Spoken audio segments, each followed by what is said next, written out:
Imagine standing at the edge of a great river just before dawn. The water is dark and still, moving slowly beneath a sky full of stars. Mist drifts along the surface, curling gently through the trees that line the bank. Somewhere in the distance, a heron calls out once, then falls silent again. The forest breathes around you, ancient and patient, and for a long moment there is nothing else in the world but this river, this darkness, and this quiet. Now imagine that same moment, but 1,000 years ago. The river is the same, the mist is the same, the stars are the same, but along this bank there are fires, there are voices. There are children sleeping inside warm homes, and elders sitting together near the embers, speaking softly about the seasons, about the harvest, about the stars overhead. There are canoes drawn up along the shore, loaded with copper from the Great Lakes, with shells from the coast of the Gulf, with obsidian carried across hundreds of miles of open land. This was not a wilderness. This was a living world. Long before Columbus crossed the Atlantic, long before the first European sail appeared on the horizon, North America was home to millions of people. They built cities and monuments. They designed trade networks that stretched from the Gulf of Mexico to the shores of the Great Lakes and beyond. They studied the stars, they farmed, they governed, they created art of extraordinary beauty. They shaped the very landscape you walk through today. What was America really like before Europeans arrived? That question begins our journey tonight. If you enjoy peaceful journeys through history, consider subscribing to History Sleepy Time. New documentaries arrive regularly, and every one of them is designed to carry you gently through the past before you drift off to sleep. Now, let us quietly step back into the ancient world of North America. There is a particular kind of silence that exists in old-growth forests.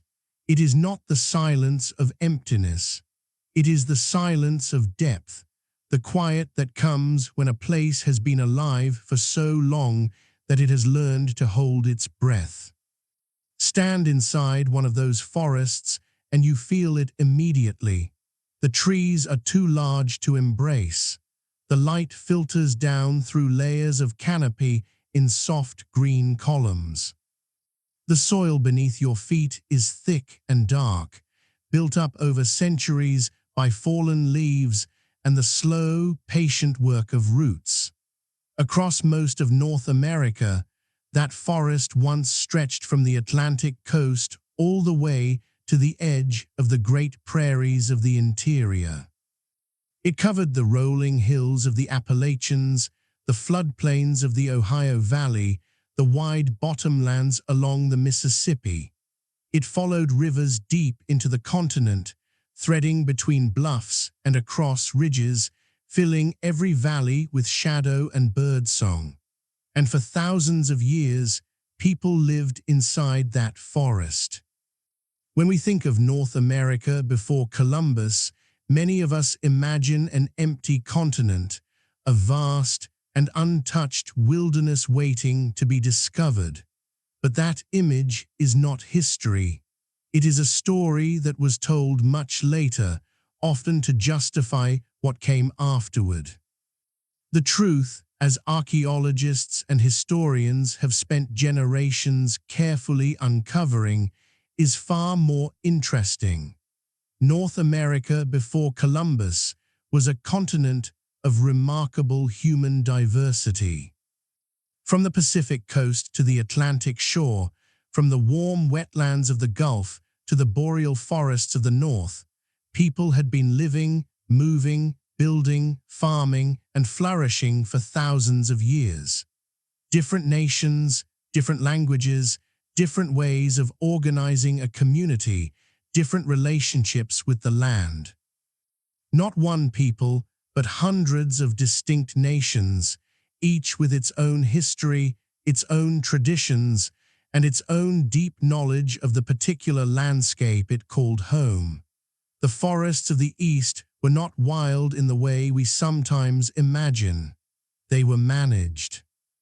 Communities used controlled burning to open the understory, to encourage the growth of food plants, to keep travel corridors clear through the trees.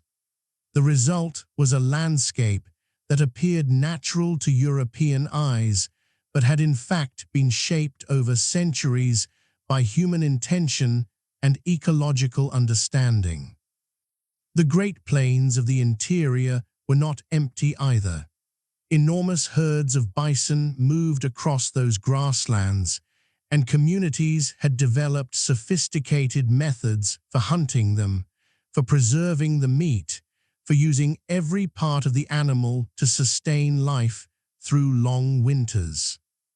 The plains were a managed resource, a living pantry, and the people who lived alongside it understood its rhythms in ways that could take a lifetime to learn. Out in the Southwest, communities had learned to coax life from dry desert soil, building irrigation channels, terracing hillsides, selecting seed varieties that could survive with minimal water. The cliffs themselves had been shaped into architecture. Great stone houses rose against canyon walls, and roads stretched across the desert floor, connecting communities separated by days of travel. Along the river systems of the interior, cities had risen. Real cities, with populations in the tens of thousands, with distinct neighborhoods, ceremonial districts, markets, and political leaders. Some of these cities were larger than many European cities of the same period, and yet most of this world remains unknown to the average American today. How did something so large, so complex, so deeply human come to be so thoroughly forgotten? That question threads quietly through everything we will explore tonight, not as an accusation, but as an invitation to look more carefully at a continent whose full history has only recently begun to be properly understood. The journey begins a very long time ago, in a world so different from our own that it takes a moment just to picture it. A world of ice and wind and a coastline that no longer exists. A world at the edge of the last great freeze, when the first human footsteps touched the land that would eventually become America. To understand everything that came after, we have to go back to the beginning. Picture the world as it was 20,000 years ago. The northern half of North America lay buried beneath ice. Not merely snow, but glaciers, walls of ice stretching 2 miles high in some places, covering everything from Hudson Bay southward across what is now the northern United States. The weight of that ice was so immense that it pressed the land itself down into the earth. The sea levels of the entire planet were lower, sometimes by as much as 400 feet, because so much of the world's water was locked away in those vast frozen sheets. And where there is now the Bering Sea, between Alaska and Siberia, there was land. A broad, flat expanse of tundra stretched between the two continents, perhaps 1,000 miles wide from north to south. Researchers have named it Beringia. It was not a narrow land bridge in the way it is sometimes pictured. It was a substantial region in its own right, with its own ecology, its own animal communities, its own weather patterns. Grasses and low shrubs grew there. Woolly mammoths moved across it. Horses, camels, bison, and giant ground sloths all lived in that ancient terrain, and people lived there too. These were small groups of skilled hunters and gatherers, people who had spread eastward across Siberia over thousands of years, following game, following seasons, following whatever combination of curiosity and necessity drives human beings into unknown territory. At some point, as the evidence increasingly suggests, some of those people moved east, into the land that would eventually become North America. For many decades, archaeologists believed that the first Americans arrived around 13,000 years ago.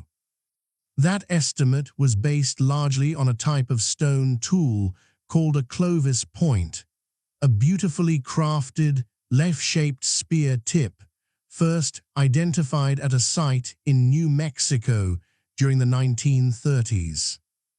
Clovis points were found across much of North America, and for a long time they were considered the signature of the continent's earliest inhabitants. The idea became known among researchers as the Clovis first model, the theory that the people who made these tools were the first to arrive, spreading rapidly southward through an ice-free corridor between the two great glaciers as the climate warmed. But over the past several decades, new discoveries have quietly complicated that picture. At a site called Monte Verde in southern Chile, archaeologist Tom Dillehay and his team uncovered evidence of human habitation dating back at least 14,500 years, and possibly further. Monte Verde is located near the southern tip of South America. If people were living there 14,000 years ago, they would have had to reach North America first, and then travel the full length of the Western Hemisphere, long before the Clovis culture appeared. The math suggests an arrival in North America considerably earlier than 13,000 years ago. Other discoveries followed. At Paisley Caves in Oregon, researchers recovered human DNA from fossilized material dating to about 14,300 years ago. At sites along the Pacific coast, evidence suggested that people had been moving along the shoreline by boat or on foot for longer than the Clovis model predicted.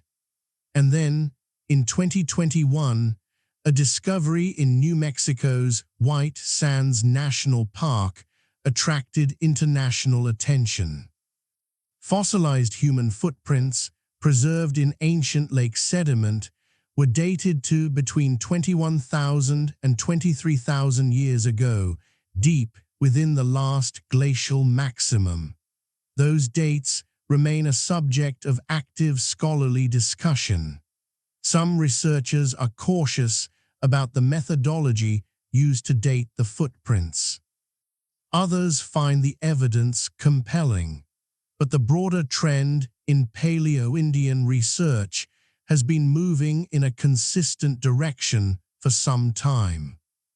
The first Americans may have arrived earlier than previously thought, perhaps traveling along the Pacific coast in small boats or on foot along exposed shorelines, skirting the edge of the glaciers and moving south before the great interior ice sheets began to retreat. Whoever those first people were, they were extraordinarily resourceful. They arrived on a continent filled with animals that had never seen a human being. Giant ground sloths, mastodons, woolly mammoths, American horses, short-faced bears, saber-toothed cats, the megafauna of the Pleistocene age. These animals had evolved without human predators, and some researchers believe that the arrival of skilled human hunters may have contributed to their eventual extinction, though climate change was almost certainly also a significant factor. That debate continues among specialists today. What we know for certain is that the first Americans adapted. They learned the continent. They developed stone tools suited to different landscapes and different prey. They moved across mountain ranges and river valleys, across deserts and along coastlines, across the Great Plains where the wind never really stops. Generation by generation, they spread across the full length of the Western Hemisphere, reaching the southernmost tip of South America within a few thousand years of first setting foot on the continent. By the time the glaciers began their long retreat, human communities had already established themselves in every major ecological zone of North America. They were not visitors, they were home. And as the ice melted, the world around them began to change in ways that would shape everything that followed. A continent awakens. The glaciers did not disappear all at once. It was a slow process, measured not in years but in centuries, unfolding so gradually that no single generation would have noticed the difference. The great ice sheets that had dominated the northern half of the continent began to thin at their southern edges as global temperatures rose at the end of the last ice age. Meltwater gathered in enormous lakes at the foot of the glaciers, sometimes behind walls of ice that would eventually break and send walls of water rushing southward through the river valleys. Lake Agassiz, a glacial lake that covered what is now much of Manitoba, Minnesota, and North Dakota, held more fresh water than all of today's Great Lakes combined. When sections of its ice dam finally gave way, the floodwaters poured into the oceans, raising sea levels and dramatically reshaping coastlines across the world. Geologists and climate scientists studying ancient sediment layers have been able to reconstruct the timing and scale of these events with remarkable precision. As the ice retreated north, it left behind a landscape that had been scraped and scoured and rearranged. The Great Lakes themselves are a product of glacial action, enormous basins carved into the bedrock by the weight and movement of ice, then filled with meltwater as the glaciers pulled back. The Ohio River follows a path that was shaped by glacial drainage. The Missouri River was redirected by ice. The entire drainage system of the Mississippi Valley was reorganized during and after the glacial period, creating the river network that would later become one of the most important corridors of human movement and trade in all of North America. Behind the retreating ice, forests moved northward. First came the cold, open landscapes of tundra, then the dense spruce forests of the boreal zone, and eventually, in the warmer and wetter regions of the south and east, the great deciduous forests of oak, hickory, elm, and walnut. Grasslands spread across the interior where the rainfall was too low to support dense forest. Wetlands formed in river bottoms and lake margins, rich with waterfowl, fish, and plant resources. Into this changing landscape, human communities expanded and adapted. The warming climate brought new opportunities. Rivers filled with fish. Wetlands teemed with migratory birds. Forests offered deer, turkey, and a growing abundance of nuts and berries. Communities that had relied heavily on hunting large megafauna gradually developed what archaeologists describe as a more generalized subsistence strategy, drawing on a wider variety of food sources and moving through the landscape in seasonal patterns that matched the rhythms of the animals and plants around them. This period, which archaeologists call the Archaic, lasted from roughly 10,000 years ago until about 3,000 years ago, though its beginning and end varied from region to region. It was not a static time. Communities experimented constantly, developing new tools, new ways of processing food, new forms of social organization. Some groups returned to the same river valley season after season for generations, developing a deep and intimate knowledge of a particular place. Others ranged more widely, following different resources through the year.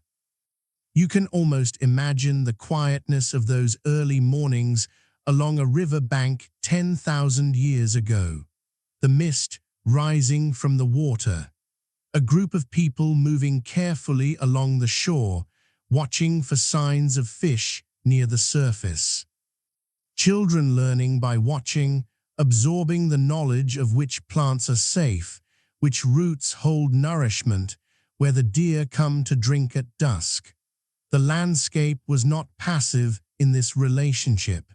It shaped the people who lived within it as surely as those people shaped the landscape. The rhythms of the seasons, the patterns of flood and drought, the movements of game animals, the fruiting of wild plants, all of these became embedded in cultural practice, in ceremony, in the accumulated wisdom that one generation passed on to the next.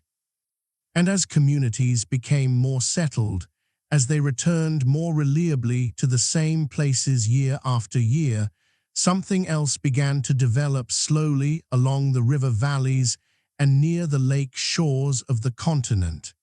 The first permanent villages were beginning to take shape, rivers that connected a continent.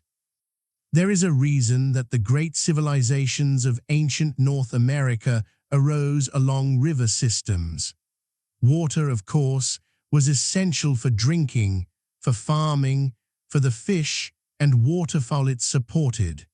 But rivers offered something else as well, something that became just as important as the water itself. They offered a highway. Before roads, before horses arrived with the Spanish, before the wheel came to the Americas, the continent's rivers were its arteries. A skilled paddler in a well-made canoe could travel remarkable distances along the waterways of North America. Moving from the Great Lakes down through the Ohio Valley, then into the Mississippi, then branching off into the Missouri or the Arkansas or the Yazoo, reaching the Gulf of Mexico or the heart of the Great Plains, depending on which tributaries were followed. The Mississippi River and its tributaries drain roughly 40% of the landmass of the contiguous United States. Think about that for a moment. 40% of the country's water eventually finds its way to the Mississippi. All of that drainage creates a web of interconnected waterways, and for the people who lived along them, that web was the framework of their world. Canoes were among the most sophisticated technologies of ancient North America, and they were developed independently across many different cultures and regions. Dugout canoes were carved from single large logs, shaped and hollowed by fire and by careful work with stone tools. In the Pacific Northwest, enormous cedar logs were transformed into ocean-going vessels capable of traveling hundreds of miles along the coast. In the birch forests of the north, lighter and more maneuverable birch bark canoes were developed, elegant and efficient on the rivers and lakes of the interior. Trade moved along these waterways from very early in North American history. Archaeologists have found evidence of long-distance exchange reaching back thousands of years into the Archaic period. Marine shells from the Gulf of Mexico and the Atlantic coast appear in burial sites hundreds of miles from the nearest ocean. Copper from the Great Lakes region turns up at sites across the Midwest and the Southeast. Chert, a type of fine-grained rock prized for making cutting tools, was traded across considerable distances when local sources were inferior. How did trade work without a formal market system? Researchers believe that goods moved through a series of overlapping exchange relationships networks in which communities traded with their neighbors, and those neighbors traded with communities further on. So that a shell picked up on a Gulf beach might pass through many hands before eventually being placed as a gift inside a burial mound in Ohio. This kind of extended exchange network did not require any central organization or single authority to manage it. It ran on the logic of gift exchange, of alliance building, of reciprocal relationships between neighboring communities, and along with goods, ideas traveled. The rivers of North America were information highways as well as trade routes. New technologies spread along them. New plant varieties moved from community to community. Stories, songs, and ceremonies traveled the same waterways as copper and shells. When archaeologists find similar artistic styles or similar ritual practices appearing at sites hundreds of miles apart, the rivers often explain the connection. The Ohio River deserves special attention in this story. The Ohio drains a large and ecologically rich region of the eastern interior, a region of rolling hills, fertile bottomlands, and dense forests. It was along the Ohio and its tributary rivers that some of the most remarkable ceremonial cultures of ancient North America first began to take shape. But before we arrive at those ceremonial centers, we need to understand what came just before them.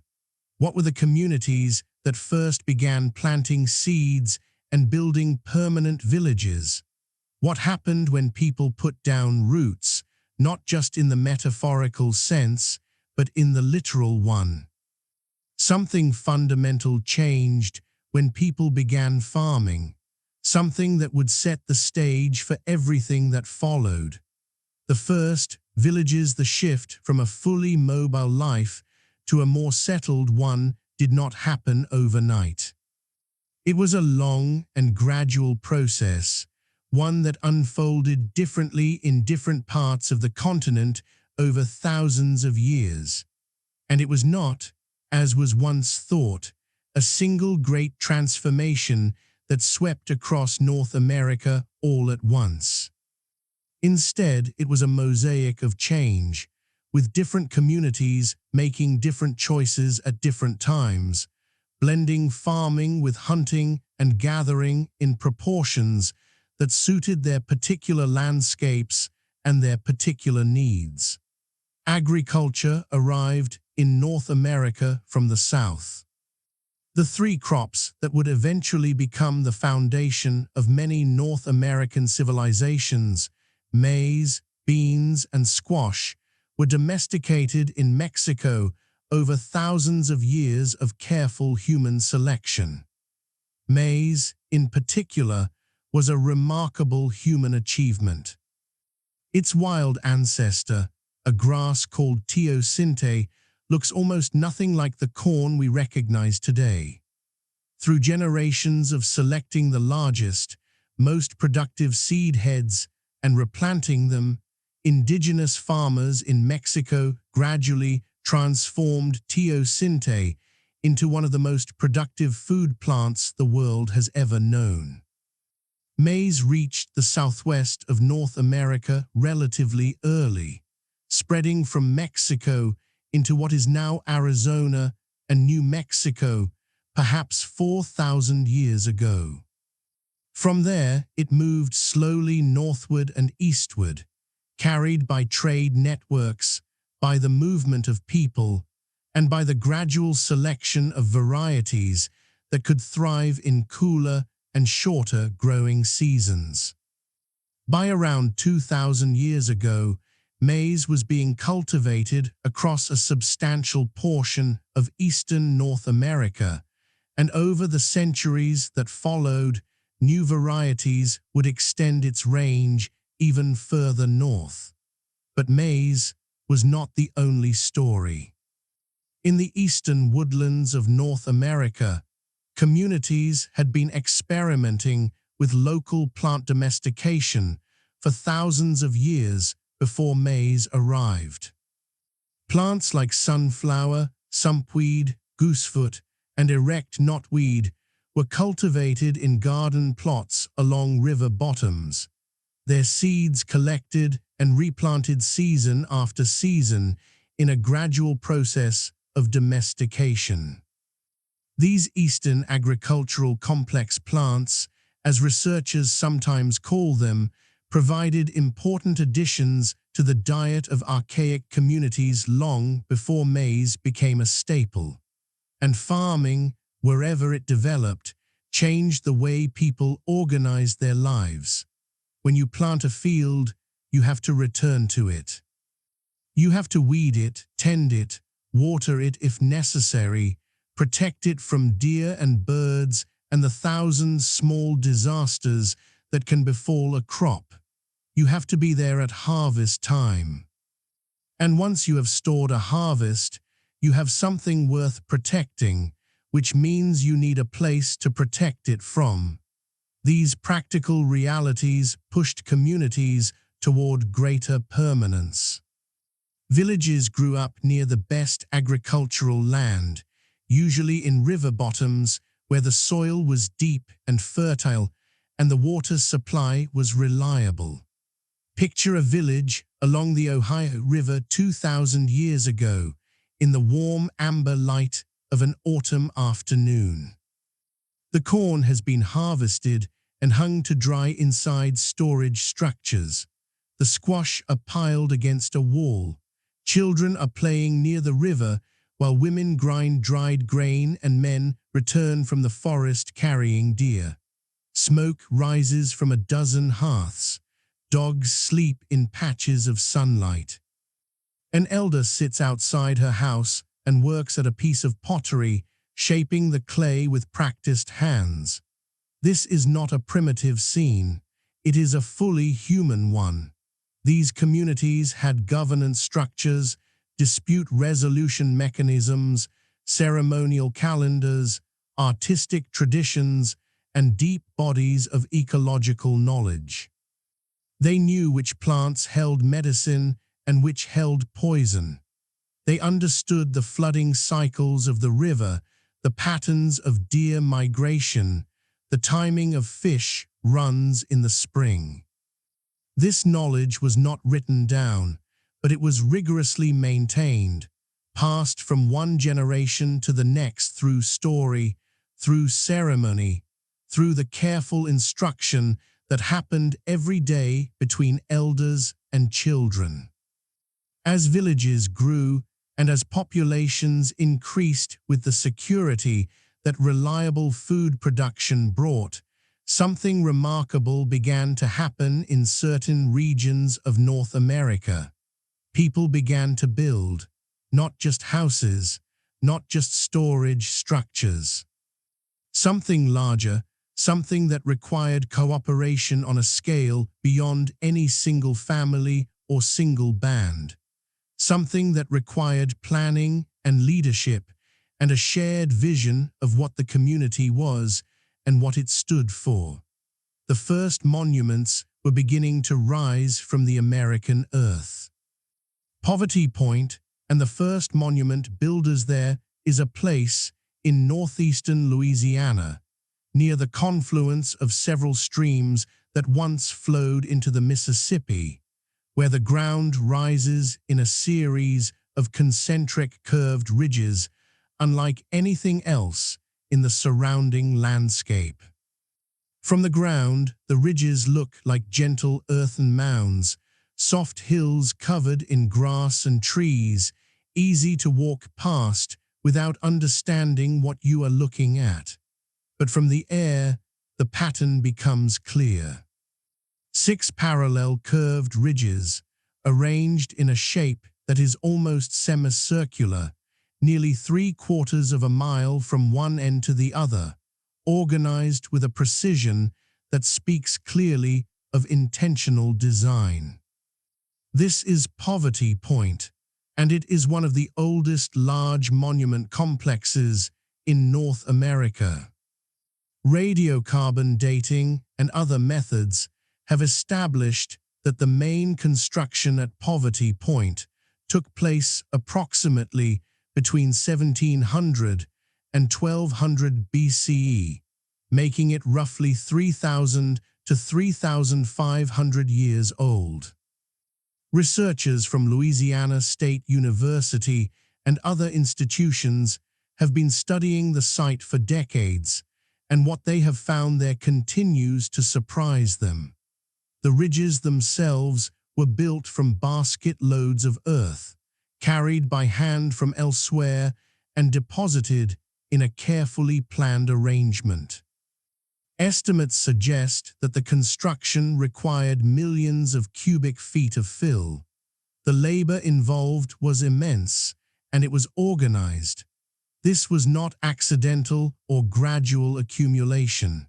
It was deliberate, engineered construction carried out by a community that understood geometry and could coordinate effort across a large population. Poverty Point was designated a UNESCO World Heritage Site in 2014, recognition of its outstanding significance to the human story. Beyond the ridges, a large mound rises to the west of the main complex. Called Mound A by archaeologists, it stands roughly 72 feet tall and contains approximately 238,000 cubic yards of earth. Researchers who studied the construction of Mound using modern soil analysis concluded that it may have been built in as little as 90 days. If that interpretation is correct, it means that a very large number of people contributed labor to its construction in a short, concentrated burst of effort, the kind of organized communal work that implies not just social organization, but genuine civic purpose. What was Poverty Point? That question does not have a simple answer. It was not a farming community in the traditional sense. The people of Poverty Point appear to have lived largely by hunting, fishing, and gathering, activities supported by the extraordinary ecological richness of the lower Mississippi Valley, where wetlands, forests, rivers, and uplands created an abundance of food resources without requiring intensive agriculture. This makes Poverty Point unusual because the monumental construction that happened there has generally been associated in other parts of the world with settled farming communities. Poverty Point was also a significant center of trade. Among the artifacts recovered at the site are materials from far beyond the immediate region. Chert and novaculite from the Ouachita Mountains of Arkansas, galena from Missouri, copper from the Great Lakes region, soapstone from the Appalachians. These materials arrived at Poverty Point through exchange networks that stretched across hundreds of miles, suggesting that the community was a hub in a larger web of relationships connecting distant regions of the continent. The people of Poverty Point also made thousands of small clay objects, fired balls, and geometric shapes that researchers believe were used for cooking. In a region without suitable stone for boiling water or cooking food, these fired clay objects were dropped into fires to heat and then placed in pots or pit ovens to transfer heat to food. It was a practical solution, but the sheer number of these objects found at the site, many thousands of them, speaks to a large and sustained community life. Who led this community?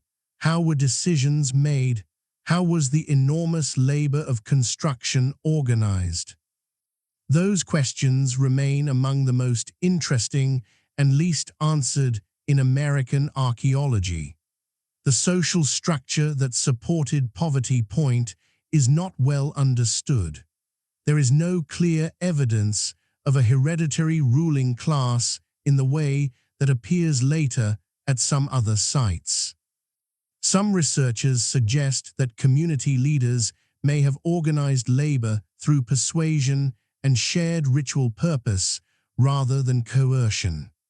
Others believe that the scale of construction implies a more formalized authority structure than the archaeological evidence currently reveals. Poverty Point eventually declined as a major center. By around 1200 BCE, the intensity of construction and occupation seems to have diminished.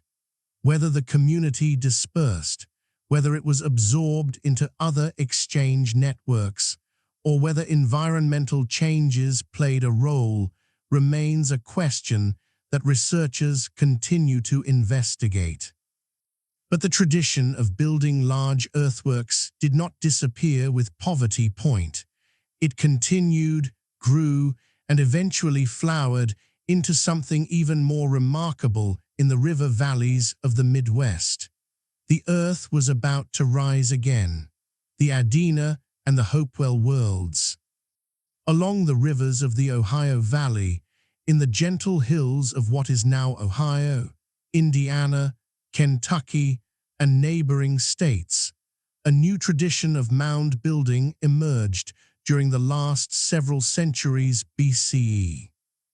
Archaeologists call the earliest phase of this tradition the Adena culture, a name taken from an estate in Ohio, where some of the first recognized mounds of this period were studied in the 19th century. The Adena people were not a single unified political group. They were a collection of communities spread across a considerable region, connected by shared ceremonial practices and increasingly by exchange relationships that moved goods and ideas across the landscape. Adena communities built burial mounds.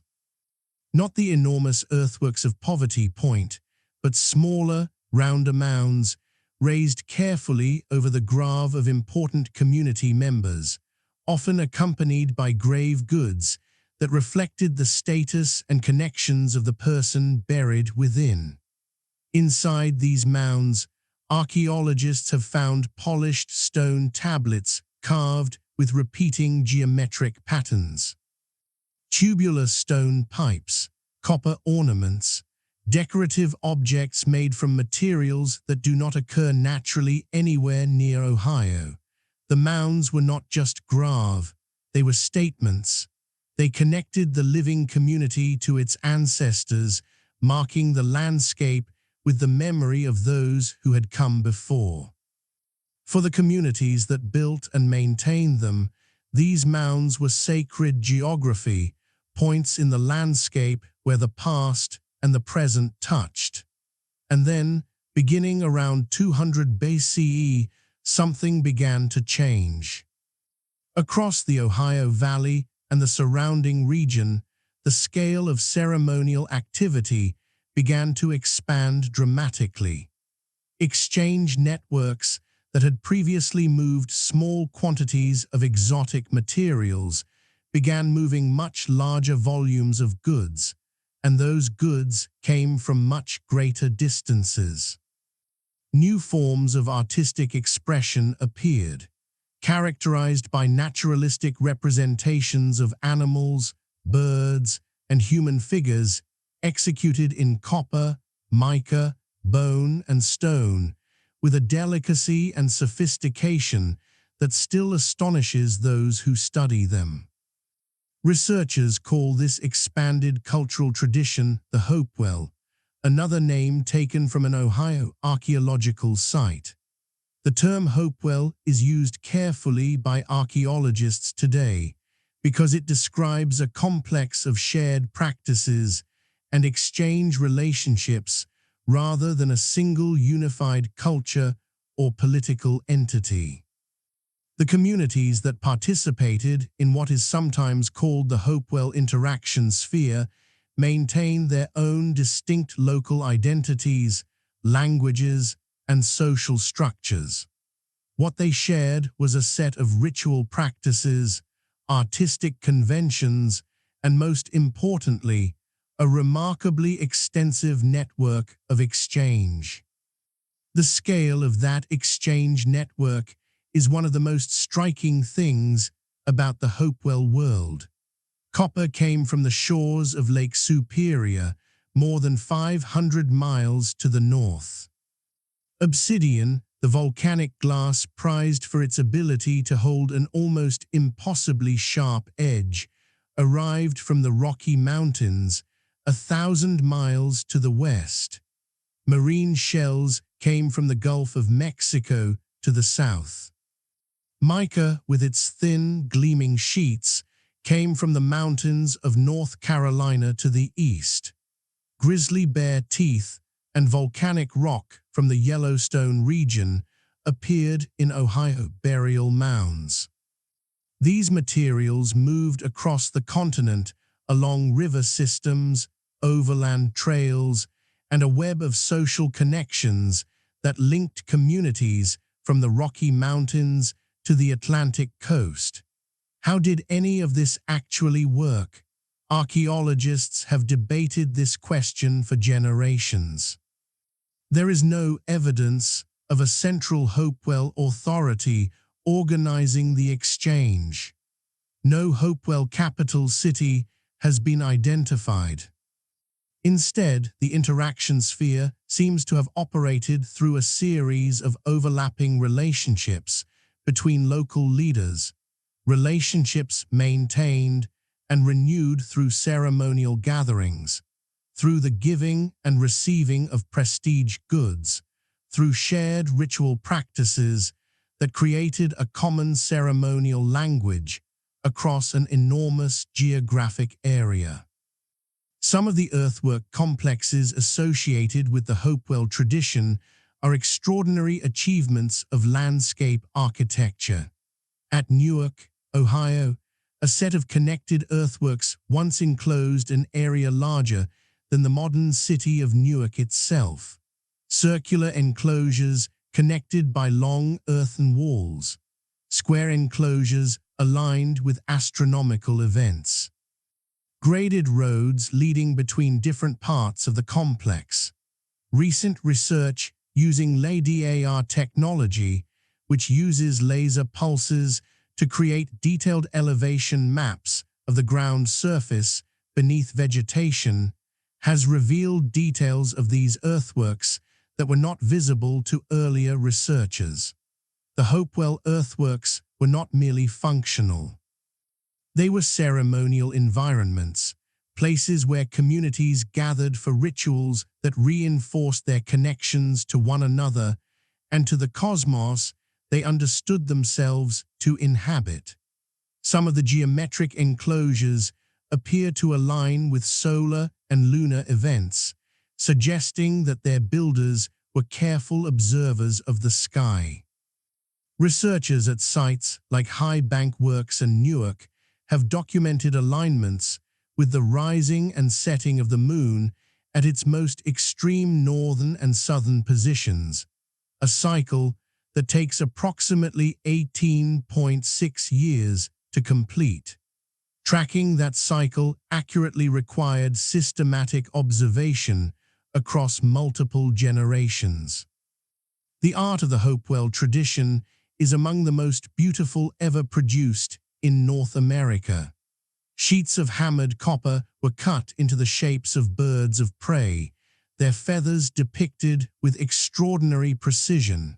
Figurines of river otters and bears, beavers and turtles appear in burial contexts. Human figures wearing elaborate costumes suggest ceremonial leaders or spiritual specialists. A famous set of platform pipes from Ohio depict animals so naturalistically that species can be identified by anatomical details. The posture of a raven, the proportions of a frog, the distinctive silhouette of a hawk. All of this was created without metal tools, without the wheel, without writing.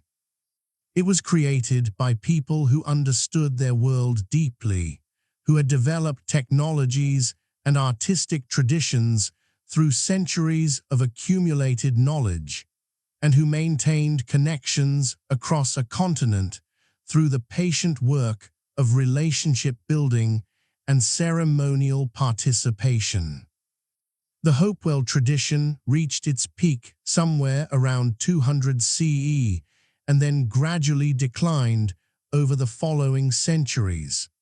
The reasons for that decline are not fully understood. Climate shifts, changes in agricultural patterns, the disruption of exchange networks, or transformations in the social structures that had sustained ceremonial gathering, all of these have been proposed by researchers. What is clear is that Hopewell was not replaced by something lesser. The populations of the Ohio Valley and the surrounding region continued to flourish. The knowledge accumulated over generations did not disappear. It evolved, transformed, and eventually contributed to new expressions of community life. And in the great river valleys of the Midwest, a new kind of city was slowly beginning to take shape. A city unlike anything else in ancient North America. A city that, at its height, may have been among the largest urban centers anywhere in the world. The rivers were calling toward something extraordinary. There is a place in southwestern Illinois, just across the Mississippi River from the modern city of St. Louis, where the land rises in a series of broad, flat-topped mounds scattered across the floodplain like the remnants of a buried mountain range. Driving past on the highway today, you might notice them without quite understanding what they are. Grassy hills, oddly regular in their shape, rising above the surrounding farmland with a quiet authority that seems somehow out of place in the flat river valley. But stop for a moment and let your eyes find the largest of them. It rises in two great terrace steps to a height of 100 feet above the surrounding plain. Its base covers 14 acres, a footprint larger than the Great Pyramid of Giza in Egypt. From its summit, on a clear day, you can see for miles in every direction across the Mississippi floodplain, across the river itself, and into the hills of Missouri beyond. The view from the top of this mound is the view of a city, or rather the view of what was once a city, one that stretched across the bottomlands in every direction, filled with wooden buildings and ceremonial plazas, and the organized movement of a large human population. This is Monks Mound, and it is the central monument of Cahokia. Cahokia was, at its peak somewhere around the year 1100 CE, the largest city north of Mexico in the pre-Columbian Americas. Archaeologists estimate that between 10,000 and 20,000 people lived within Cahokia's central urban area, with perhaps as many as 50,000 people living in the broader surrounding region. Those numbers are uncertain, and researchers continue to refine them as new evidence comes in. But even the most conservative estimates place Cahokia among the major urban centers of the medieval world. London, during the same period, had a population of perhaps 15,000 people. How did a city of this scale rise in the middle of the North American continent? The answer begins with the landscape itself. The region around Cahokia is one of the most ecologically productive environments in eastern North America. The American Bottom, as the floodplain of the Mississippi is called in this section, offered extraordinarily fertile agricultural land, rich with silt deposited by thousands of years of seasonal flooding. The river and its backwater lakes teemed with fish. Waterfowl gathered in enormous numbers during seasonal migrations. Deer, turkey, and other game were abundant in the surrounding uplands. The confluence of the Missouri and Illinois rivers nearby created a web of waterways that connected Cahokia to an enormous hinterland in every direction. And Cahokia's builders made the most of every advantage that landscape offered.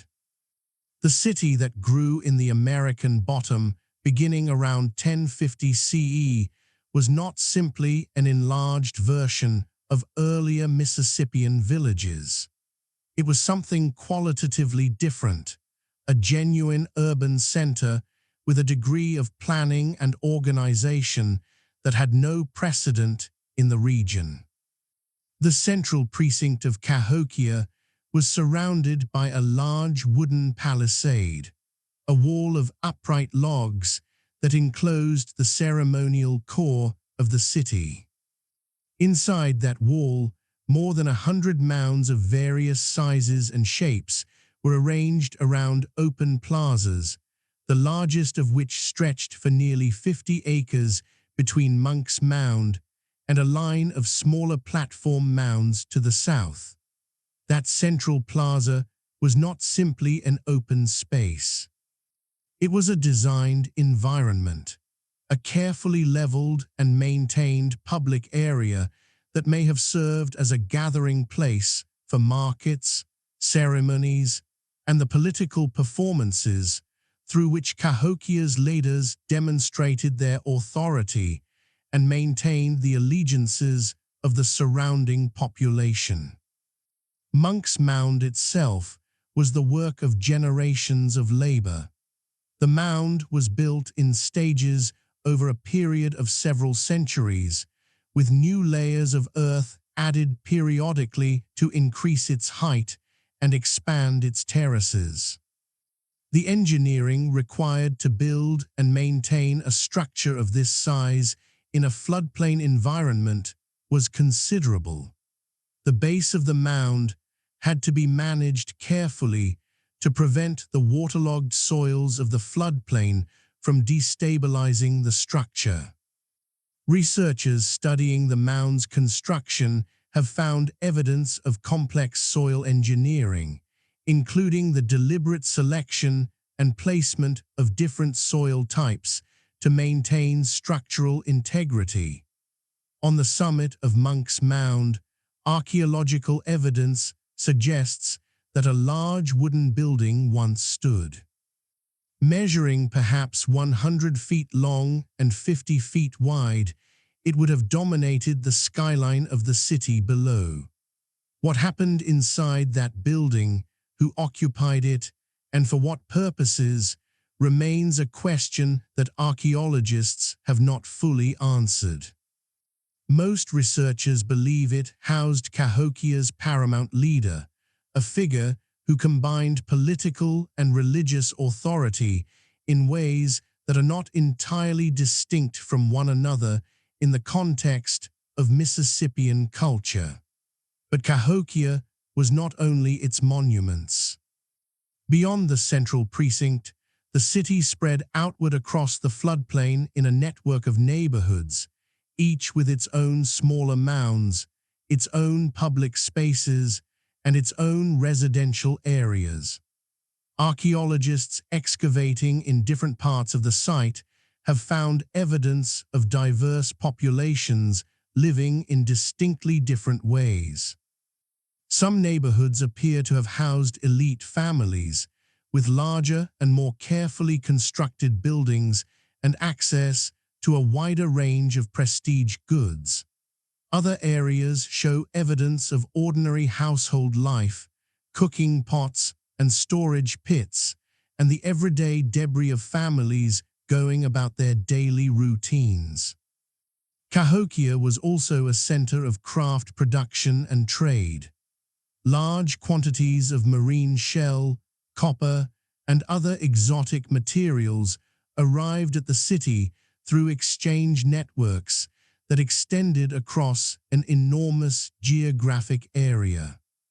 Skilled craftspeople worked these materials into ornaments, ritual objects, and prestige goods that circulated through Cahokia's social system, reinforcing relationships between leaders and followers, between the city and the communities that surrounded it.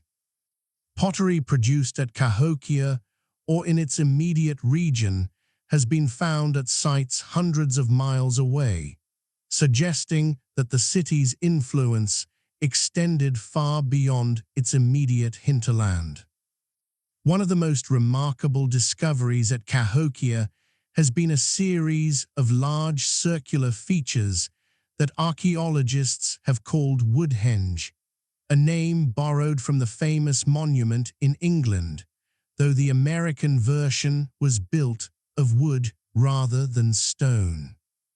These features consist of large posts set in the ground in carefully measured circles, and researchers have shown that specific posts in the circles align with the rising sun on the solstices and equinoxes. Standing at the center of one of these circles on the morning of the spring equinox, you would see the sun rise precisely over the peak of Monks Mound, a visual alignment that almost certainly carried profound ceremonial significance. The sky was not separate from the city. It was part of it. Cahokia's leaders drew legitimacy not only from their control of trade and their command of labor, but from their demonstrated relationship to celestial forces. The alignment of monuments with astronomical events was a statement of cosmological knowledge, a claim to understanding and perhaps to mediating between the human world and the larger order of the universe. This kind of astronomically informed architecture appears at important sites across ancient North America, and we will return to it later in our journey. Then there is what archaeologists have sometimes called Mound 72. Located south of the Central Plaza, Mound 72 is a small, ridge-shaped mound that was excavated in the 1960s and 1970s by University of Wisconsin archaeologist Melvin Fowler. Inside it, researchers found an extraordinary burial. A man in his late 30s or early 40s had been laid on a bed of more than 20,000 marine shell beads arranged in the shape of a bird, a falcon, or perhaps a raptor of some kind, whose image appears frequently in Mississippian art. Nearby lay the remains of more than 250 other individuals, most of them young women, whose presence in the burial context has been interpreted by some researchers as evidence of human sacrifice in connection with the funeral of an important leader. That interpretation has been debated. Some researchers question whether all of these individuals died at the same time or whether the mound accumulated its contents over a longer period. The evidence remains complex, and scholars continue to analyze it carefully. What is not in doubt is that whoever was buried at the center of Mound 72 occupied a position of extraordinary power and significance in Cahokia's social world. So what happened to Cahokia? At its peak around 1100 CE, the city was vibrant, populous, and politically influential across a wide region. By the 1200s, the population appears to have been declining. By around 1400 CE, the great city of Cahokia had been largely abandoned. The wooden buildings rotted away. The plazas fell silent. The trade networks that had sustained the city's economy contracted, and the landscape slowly began to reclaim what human hands had built. The reasons for Cahokia's decline are still debated among specialists. Environmental factors almost certainly played a role. Research on sediment cores from lakes near the site has revealed evidence of significant flooding events during the 12th and 13th centuries. Tree ring studies suggest periods of drought in the broader Mississippi Valley region. Agricultural intensification in the floodplain may have gradually degraded the soils that supported the city's food supply. And there is evidence of political stress as well, of increasing conflict and social tension in Cahokia's later centuries, perhaps as the elaborate system of exchange and tribute that had sustained the city's leadership began to break down. What the oral traditions of the descendant communities of the Mississippian world say about Cahokia is a subject of ongoing dialogue between archaeologists and native scholars. Several nations, including the Osage, the Quapaw, and the Cahokia people themselves, who were still present in the region at the time of European contact, maintain traditions that speak of great ancestors and ancient places of power along the Mississippi.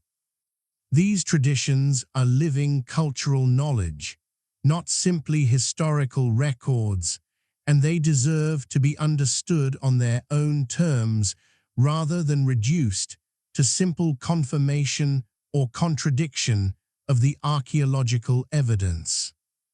What Cahokia represents, above all else, is proof of something that should not need to be proven but still sometimes surprises people.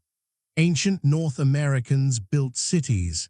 They organized complex societies. They solved difficult engineering problems. They created sophisticated systems of governance, ceremony, astronomy, and trade. The absence of written records does not mean the absence of history. It means that the history is encoded in the earth itself, waiting for patient and respectful inquiry to bring it slowly back into view. And as remarkable as Cahokia was, it was not alone.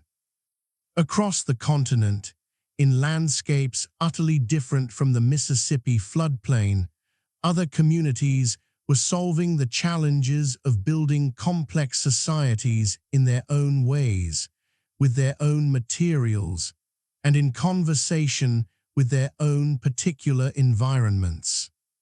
The journey now leads us west, into a world of stone and sky and desert silence.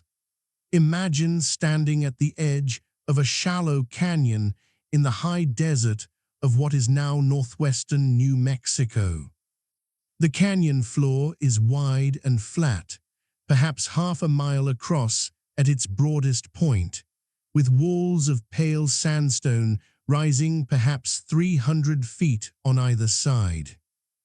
The sky above is an almost unbelievable shade of blue, the deep, saturated blue that you only find at high elevation in the southwest, where the air is thin and dry, and the sun presses down with a clarity that makes shadows seem almost solid. The wind moves quietly through the canyon, carrying the faint smell of sage and something older that is harder to name. and along the base of the northern canyon wall, arranged at intervals across nearly 10 miles of canyon floor, stand some of the most ambitious buildings that ancient North America ever produced. These are the great houses of Chaco Canyon, and they are among the most carefully studied and most debated archaeological sites in the United States. The largest of them, called Pueblo Bonito by Spanish speakers who arrived long after it was already ancient, rose 4 stories high and contained somewhere between 600 and 800 rooms. It was constructed over a period of several centuries, roughly from the mid-800s through the early 1100s CE, with different sections added at different times as the community's needs and ambitions evolved. At its peak, Pueblo Bonito enclosed a great circular plaza and was built in the shape of a capital D when viewed from above, a design that appears repeatedly across different great houses in the canyon. The construction of Pueblo Bonito and the other great houses of Chaco required an extraordinary investment of labor and materials. The sandstone blocks used in Chaco's walls were quarried from the canyon walls and shaped with stone tools into carefully sized units, then laid in distinctive patterns called coranveneer construction, in which a rubble-filled core was faced on both sides with precisely fitted stone. The craftsmanship of Chaco masonry is remarkable even by the standards of later Pueblo architecture, and researchers who have analyzed the walls closely have identified at least 5 distinct styles of stonework that evolved over the centuries of construction. But the stone is only part of the story. The roofs and floors of the great houses were supported by enormous wooden beams, and those beams had to be carried to the canyon from forests that did not exist anywhere nearby. Treeing studies of the wood recovered from Chaco's buildings have identified the source of much of this timber as forests in the Zuni and Chaco Mountains, lying as far as 60 miles from the canyon. Approximately 200,000 trees were ultimately used in Chaco's construction. They were carried overland across desert terrain without the help of wheels or large draft animals. Why go to all that effort? To understand Chaco Canyon, you have to understand its position within a much larger landscape system. Extending outward from Chaco Canyon in multiple directions, archaeologists have identified a network of roads, wide cleared pathways cut into the desert surface, that connected the canyon to dozens of outlying communities across an enormous region of the Colorado Plateau and the surrounding areas. These roads are remarkable in themselves. They were surveyed and built with care, often running in straight lines that ignore topographic obstacles, cutting steps into cliff faces rather than detouring around them, maintaining a consistent width of about 30 feet. What were these roads for? That question has generated a great deal of scholarly discussion. Some researchers emphasize their practical function as pathways for the movement of goods and people between Chaco and its outlying communities.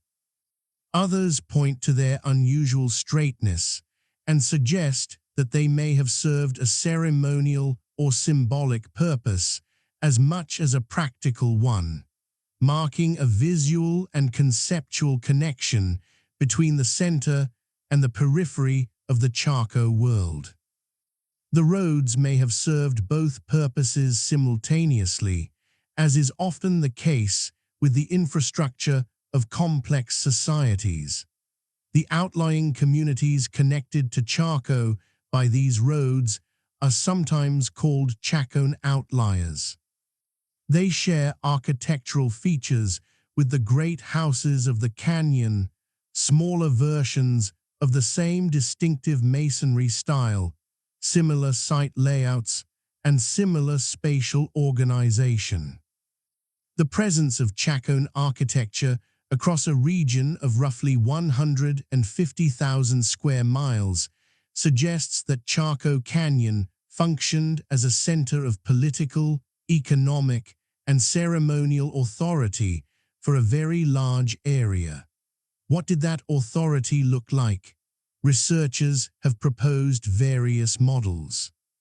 Some emphasize Chaco as a redistribution center, a place where goods produced across the region were gathered and then redistributed to sustain the communities that participated in the system. Others focus on Chaco's ceremonial role, suggesting that its authority was primarily religious in character, with the great houses serving as pilgrimage destinations rather than year-round population centers. Some researchers have noted that the number of rooms in the great houses far exceeds what would be needed to house a permanent resident population, leading to the proposal that Chaco may have been more of a ritual center than a city in the conventional sense. The astronomical knowledge embedded in Chaco's architecture adds another layer to this picture. Researchers studying solar and lunar alignments at Chaco Canyon have documented an impressive array of intentional orientations. Doorways, windows, and wall alignments at several great houses track the movements of the sun and moon with considerable precision. A famous example is a spiral petroglyph carved into a rock face at a site called Fajada Butte, where a narrow dagger of sunlight produced by the geometry of 3 stone slabs falls exactly across the center of the spiral at solar noon on the summer solstice, and exactly splits the spiral into 2 halves at the equinoxes. Whether this feature was intentionally constructed or represents a natural coincidence that was later recognized and formalized remains debated, but the care with which astronomical knowledge was built into the architecture of the great houses suggests a sophisticated and sustained tradition of sky observation. The oral traditions of the Pueblo peoples, who are the descendants of the ancestral Pueblones who built Chaco Canyon, speak of this place as a place of great spiritual power and historical significance. Hopi, Zuni, Acoma, and other Pueblo communities maintain traditions connecting their ancestors to the people who built and lived in Chaco, traditions that carry knowledge about the significance of the site that the archaeological record alone cannot fully illuminate. These living traditions deserve respect and careful attention alongside the material evidence that archaeologists have recovered from the ground. Chaco Canyon's fluorescence came to an end in the early 12th century when a prolonged drought gripped the Colorado Plateau. Tree-ring studies have documented a period of severely reduced rainfall beginning around 1130 CE, a drought severe enough to have fundamentally disrupted the agricultural systems that sustain the Chaco world. Construction in the canyon largely ceased. Population declined. The roads that had once connected the canyon to its outlying communities grew quiet, but the ancestral Puebloan people did not disappear. They moved, adapting to the changed conditions of the landscape, seeking new places where water could be found and communities could be sustained. And in some of those new places, they found an unlikely home. The journey now leads us upward into the cliffs themselves. There are places in the American Southwest where the landscape seems to have been specifically designed for wonder. Mesa Verde is one of them. Rising from the desert floor of southwestern Colorado, Mesa Verde is a broad, flat-topped tableland, a mesa in the strict geographic sense, covered with pinyon pine and juniper forest, and cut by a series of deep canyons that run from north to south through the rock. The walls of those canyons are pale sandstone, layered and sculptured by millions of years of water and wind into curved alcoves and broad, overhanging ledges. And inside some of those alcoves, nestled against the canyon walls like birds in a nest, are the remains of some of the most visually striking architecture ever built in North America. The cliff dwellings of Mesa Verde were constructed primarily during the 13th century CE, in the period that archaeologists associate with the later ancestral pueblones of the Colorado Plateau. Cliff Palace, the largest cliff dwelling at Mesa Verde, contains approximately 150 rooms and 23 kivas, the circular, semi-subterranean ceremonial chambers that are a consistent feature of Pueblo architecture. It was home, researchers believe, to between 100 and 150 people at its height, a community living together on a series of terraced ledges inside a massive natural alcove in the canyon wall. Why did people build their homes in such extraordinary locations? The question seems almost too obvious to ask, and yet the answer is not as simple as it first appears. The cliff alcoves of Mesa Verde offered genuine practical advantages. The overhanging rock provided shelter from rain and snow. The south-facing orientation of many alcoves meant that low winter sunlight penetrated deep into the dwelling area, providing warmth during the cold months, while summer sunlight, arriving at a higher angle, was blocked by the overhanging rock, keeping the dwellings cooler in the hot season. The alcove locations were also defensible, accessible only by narrow hand- and toe-hold trails cut into the cliff face. But the practical advantages alone do not fully explain the remarkable investment of labor that cliff-dwelling construction required. Building at Mesa Verde meant carrying every stone, every wooden beam, every load of mortar up narrow cliff trails, and placing it precisely within the constraints of the alcove space. Water had to be carried up from springs in the canyon bottom. Food grown on the mesa top had to be transporting down and stored below. The logistics of daily life in a cliff dwelling were considerable, and the decision to live in this way must have reflected values and priorities that went beyond simple practicality. Some researchers suggest that the cliff locations held spiritual significance, that they were understood as places of power or places close to particular spiritual forces, that the community maintained relationships with through ceremony and prayer.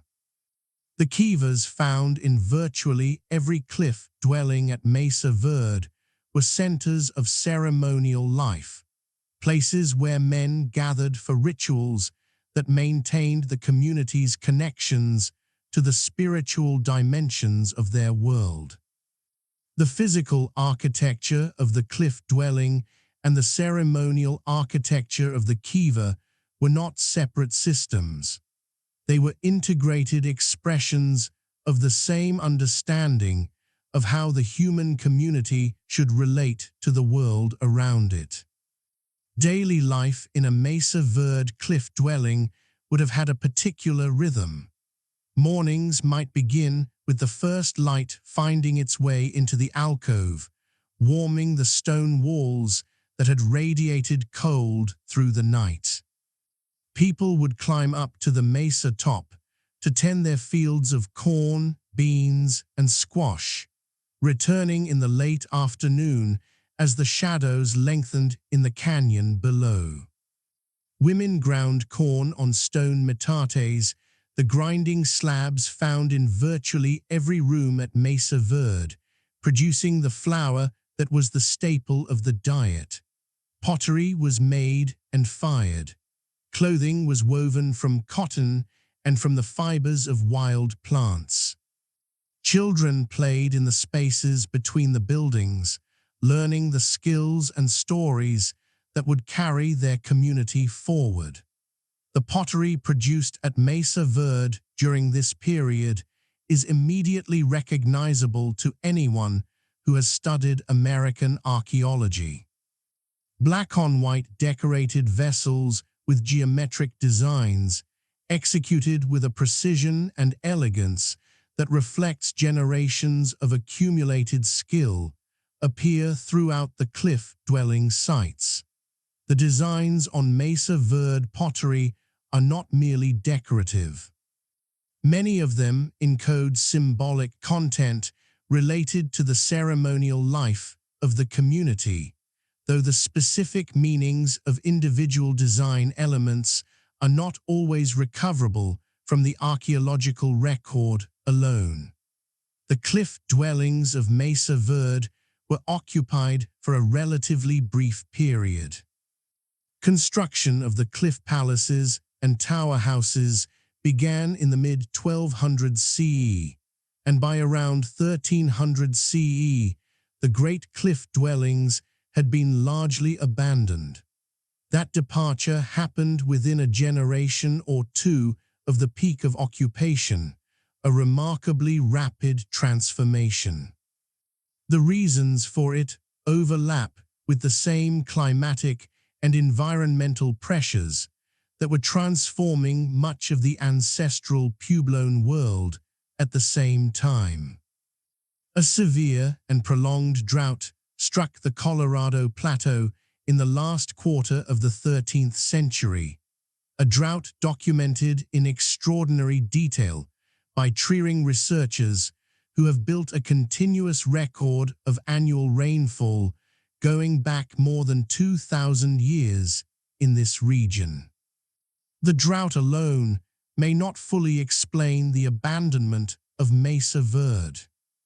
Researchers also point to evidence of social stress, to changes in the political structures that had organized community life on the mesa, and to the possibility that the region's ecological resources had been under sustained pressure from a growing population for decades before the drought delivered its final blow. The people who left Mesa Verde did not disappear. They moved south, joining and founding communities in the Rio Grande Valley, in the Hopi Mesas of Arizona, and in other regions of the Southwest where water could be found.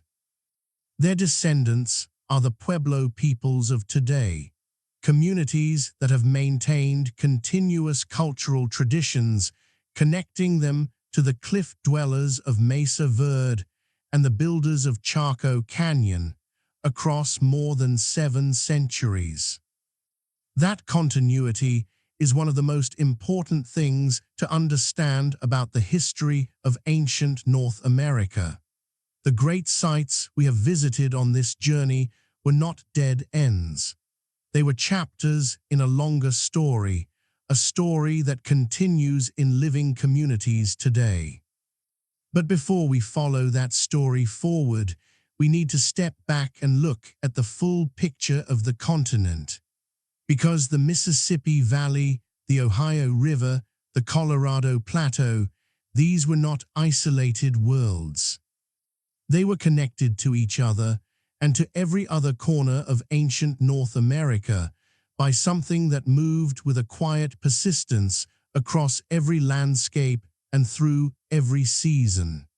Trade was that connection, and the reach of ancient American trade still has the power to astonish. Picture a single piece of copper. It began its journey on the shores of Lake Superior, in the cool forests of what is now northern Michigan, where pure native copper occurs in outcrops along the lake's shoreline and in deposits that ancient miners had been working for thousands of years. This particular piece was hammered cold into a flat sheet, shaped perhaps into a breastplate or an ornamental plate decorated with a design of concentric circles. It passed from hand to hand, perhaps as a gift between allies, perhaps in exchange for something of value to the community that produced it. That piece of copper might eventually come to rest in a burial mound in Ohio, or in a ceremonial cache at a site in the lower Mississippi Valley, or in a context as far away as the Gulf Coast of Florida. It might travel 1,000 miles from where it was first extracted from the earth, carried along river systems and overland trails, exchanged and re-exchanged through a chain of relationships that no single person organized or controlled. This is how ancient trade worked in North America, and it worked with remarkable effectiveness.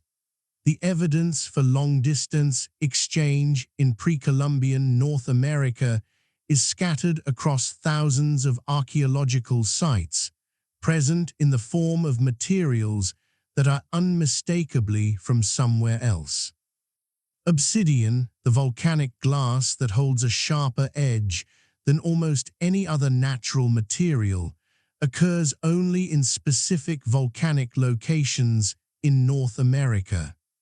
Yellowstone is one of the most important sources, along with locations in Oregon, California, and New Mexico.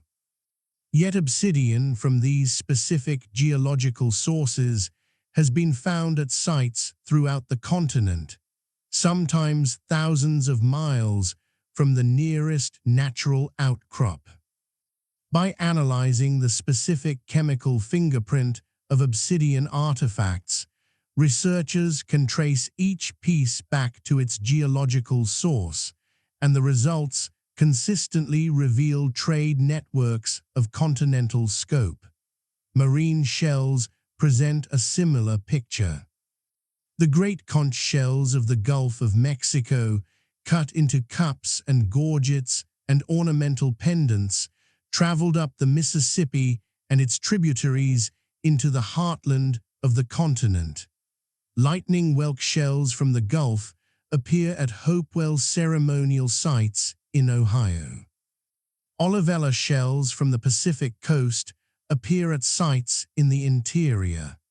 Marine shells from the Atlantic coast were worked into beads called wampum by communities of the northeastern woodlands and circulated through exchange networks of their own.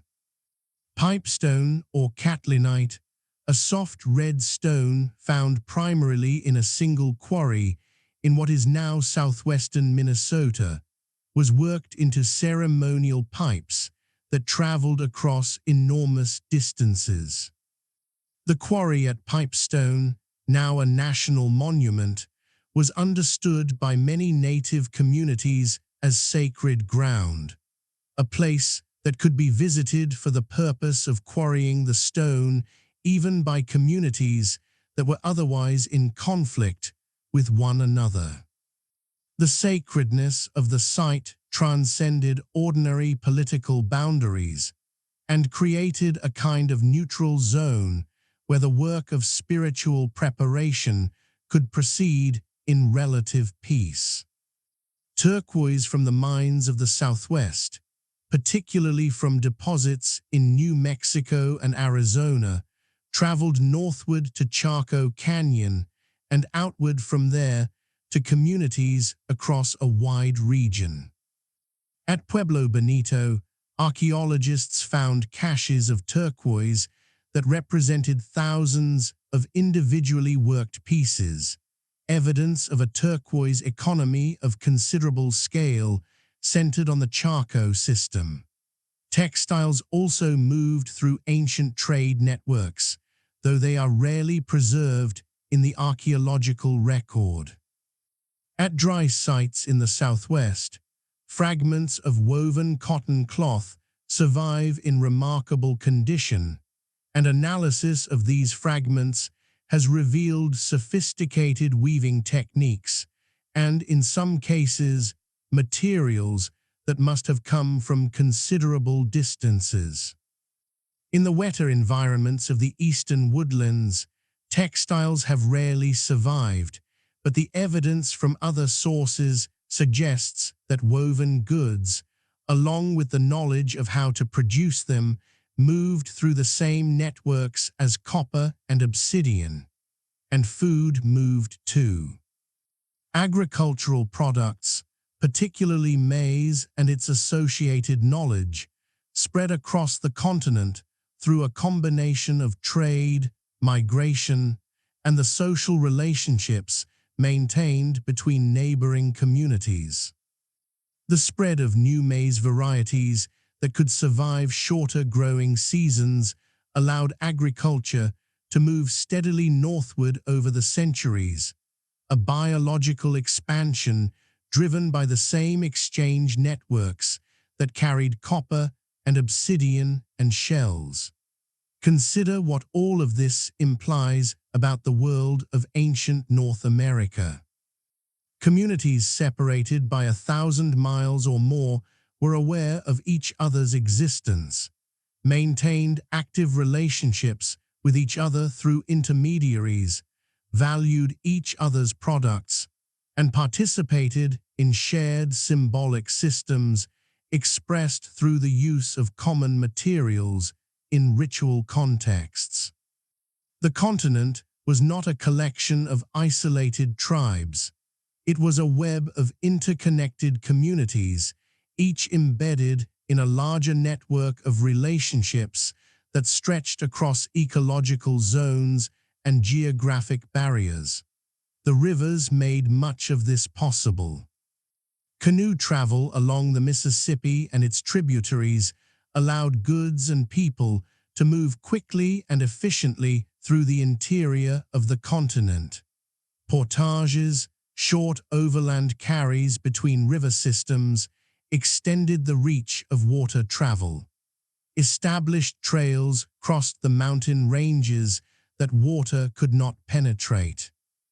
Coastal routes along the Atlantic, Gulf, and Pacific shores connected communities separated by vast interior distances, and ideas traveled in the company of goods. New ceramic technologies appear across wide regions at roughly the same time, suggesting the rapid spread of new knowledge through exchange networks. Ritual practices documented in the art of one region appear in modified forms at sites hundreds of miles away, carried along with the prestige objects that encoded their meaning. Architectural innovations developed at one center were adopted and adapted by communities that had contact with it, either directly or through chains of intermediaries. Ancient North America was not static. It was dynamic, connected, and constantly in motion. The next question that naturally arises from all of this is one that archaeologists and historians have found endlessly fascinating.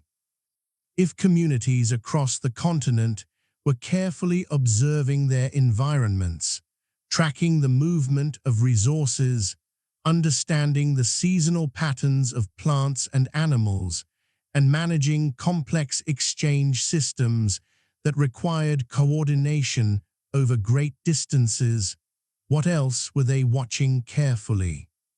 The answer lies above us, written across the sky every night.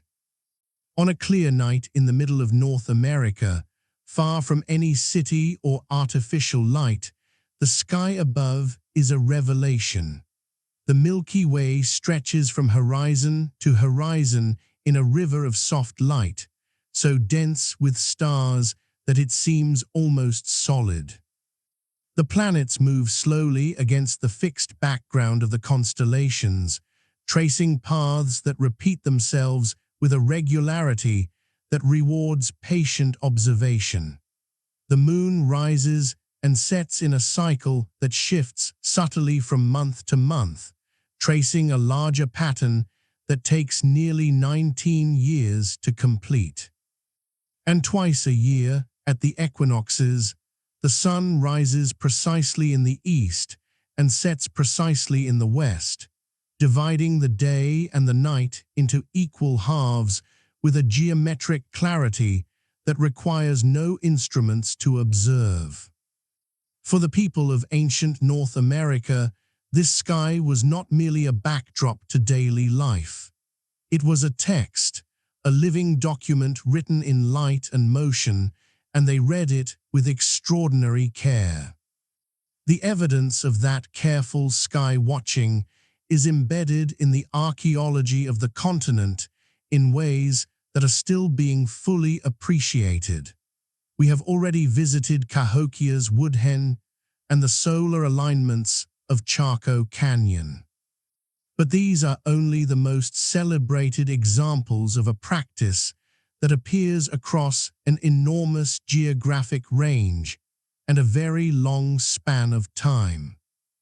In the Bighorn Mountains of Wyoming, at an elevation of nearly 10,000 feet, a circular arrangement of stones known as the Medicine Wheel has been the subject of careful astronomical analysis. The wheel, which consists of a central cairn connected by stone lines to an outer ring about 80 feet in diameter, was studied by astronomer John Eddy in the 1970s.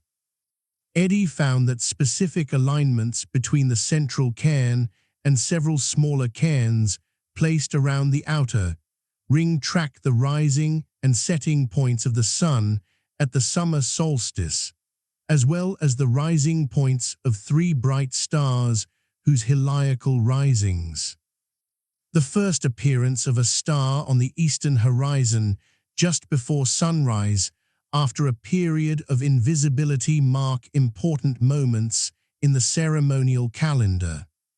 The Medicine Wheel is a working astronomical instrument built into the landscape of a mountain summit where the horizon is clear in every direction.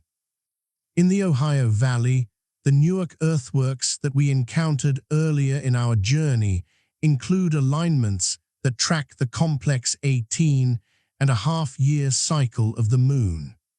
Researchers from Earlham College and other institutions have spent years documenting these alignments, and their findings suggest that the builders of the Newark earthworks had been systematically observing the moon's cycle for long enough to understand its full complexity, a cycle that requires continuous observation across at least 2 decades to document completely.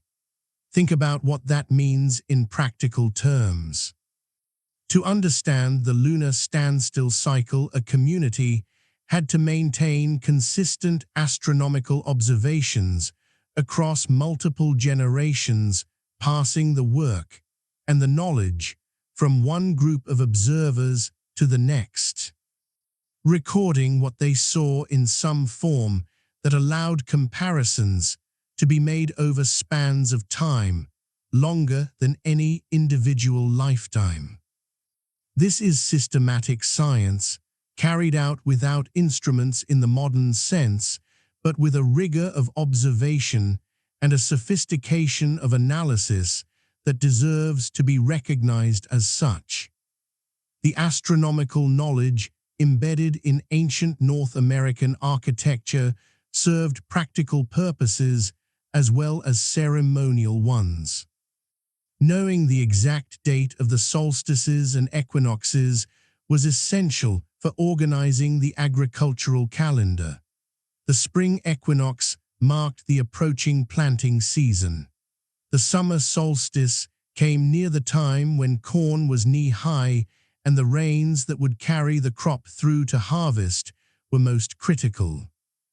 The fall equinox signaled the approaching harvest. The winter solstice, the longest night of the year, was universally understood as a turning point, the moment when the sun began its return journey northward and the promise of spring was renewed. Many native communities across North America maintain ceremonial traditions that are precisely timed to these astronomical moments. Traditions that connect the agricultural calendar to the ceremonial calendar in ways that reflect thousands of years of accumulated knowledge about the rhythms of the natural world. The Hopi winter solstice ceremony, the Lakota sun dance, the green corn ceremonies of the southeastern nations, these are not simply religious observances in a narrow sense. They are expressions of a profound ecological knowledge, an understanding of the relationship between the movements of the sky and the cycles of life on Earth. Spiral petroglyphs carved into rock faces across the Southwest appear in locations where they interact with sunlight in ways that mark solstices and equinoxes. Researchers studying these features have sometimes found that the interaction of sunlight with the spiral changes dramatically on precisely the dates of the astronomical events, suggesting that ancient artists chose their carving locations with careful attention to the behavior of light across the day and across the year. The stars themselves carried knowledge that was inseparable from the landscape. For communities that moved through the landscape seasonally, the night sky served as a navigation system, a calendar, and a map of the cosmos all at once. Specific star patterns were associated with specific seasons, and the rising of a particular constellation on the eastern horizon just before dawn might signal the time to move to summer hunting grounds, or to begin the harvest, or to gather at a particular ceremonial center for an annual gathering. This practical astronomical knowledge was embedded in story, in ceremony, and in the names of stars and constellations that differed from culture to culture, but served similar organizing functions. The Lakota people of the Great Plains maintained a rich tradition of astronomical knowledge, in which specific star patterns were understood as celestial reflections of landscape features and living beings. The Black Hills of South Dakota were understood in some traditions as a terrestrial reflection of a particular star pattern. The celestial landscape and the earthly landscape understood as mirrors of each other in a cosmological system that connected the world above to the world below. The Ojibwe of the Great Lakes region maintained detailed knowledge of star patterns associated with seasonal cycles of fishing, hunting, and plant gathering. Knowledge encoded in stories that served as mnemonic devices for preserving and transmitting practical ecological information across generations. Ancient North Americans were not passive observers of the sky. They were active participants in a cosmos that they understood to be alive and responsive to human attention and ceremony. The careful observation of astronomical cycles was not separate from the rest of life. It was woven into the fabric of daily existence, expressed in the architecture of ceremonial centers, encoded in story and ceremony, and maintained through continuous practice across thousands of years. That relationship between human communities and the natural world extended from the sky all the way down to the soil beneath their feet, and to everything that lived and grew between the two. The survival of every ancient community depended ultimately not on astronomical knowledge alone, but on an equally detailed understanding of the living world around them. And that understanding was every bit as sophisticated as anything written in the stars. There is a knowledge that comes only from living in one place for a very long time. Not visiting it, not studying it from a distance, but actually living there, year after year and generation after generation, until the rhythms of that particular place become as familiar as your own heartbeat. Until you know which side of the valley fills with snow first in winter, and which hillside the deer favor in September. Until you know which pool in the river holds the largest fish in spring, and which plants along the bank are the first to flower when the weather turns warm. Until the landscape is not merely a place you inhabit, but an intimate companion whose moods and seasons you know as well as you know your own. This is the kind of knowledge that ancient North American communities possessed, and it was among the most sophisticated ecological knowledge ever developed by any human society anywhere in the world. The forests of the eastern woodlands were not left simply to grow as they wished. Communities across a wide region of eastern North America practiced controlled burning, the deliberate setting of fires at specific times of year to manage the forest landscape in ways that served human needs. Fire opened the understory of dense forest, allowing the growth of berry-producing shrubs and the grasses that deer and other game animals preferred. It cleared areas that could then be planted with crops. It maintained travel corridors through the forest that would otherwise become overgrown and impassable. And it encouraged the growth of fire-adapted species like blueberries and huckleberries, whose fruits were important food sources. When the first European explorers and colonists arrived in eastern North America and described the forests as park-like, open and easy to walk through, with grassy meadows interspersed among the trees, they were describing not a natural landscape, but a managed one. The open, park-like quality of those forests was the result of thousands of years of intentional burning by the communities that lived within them.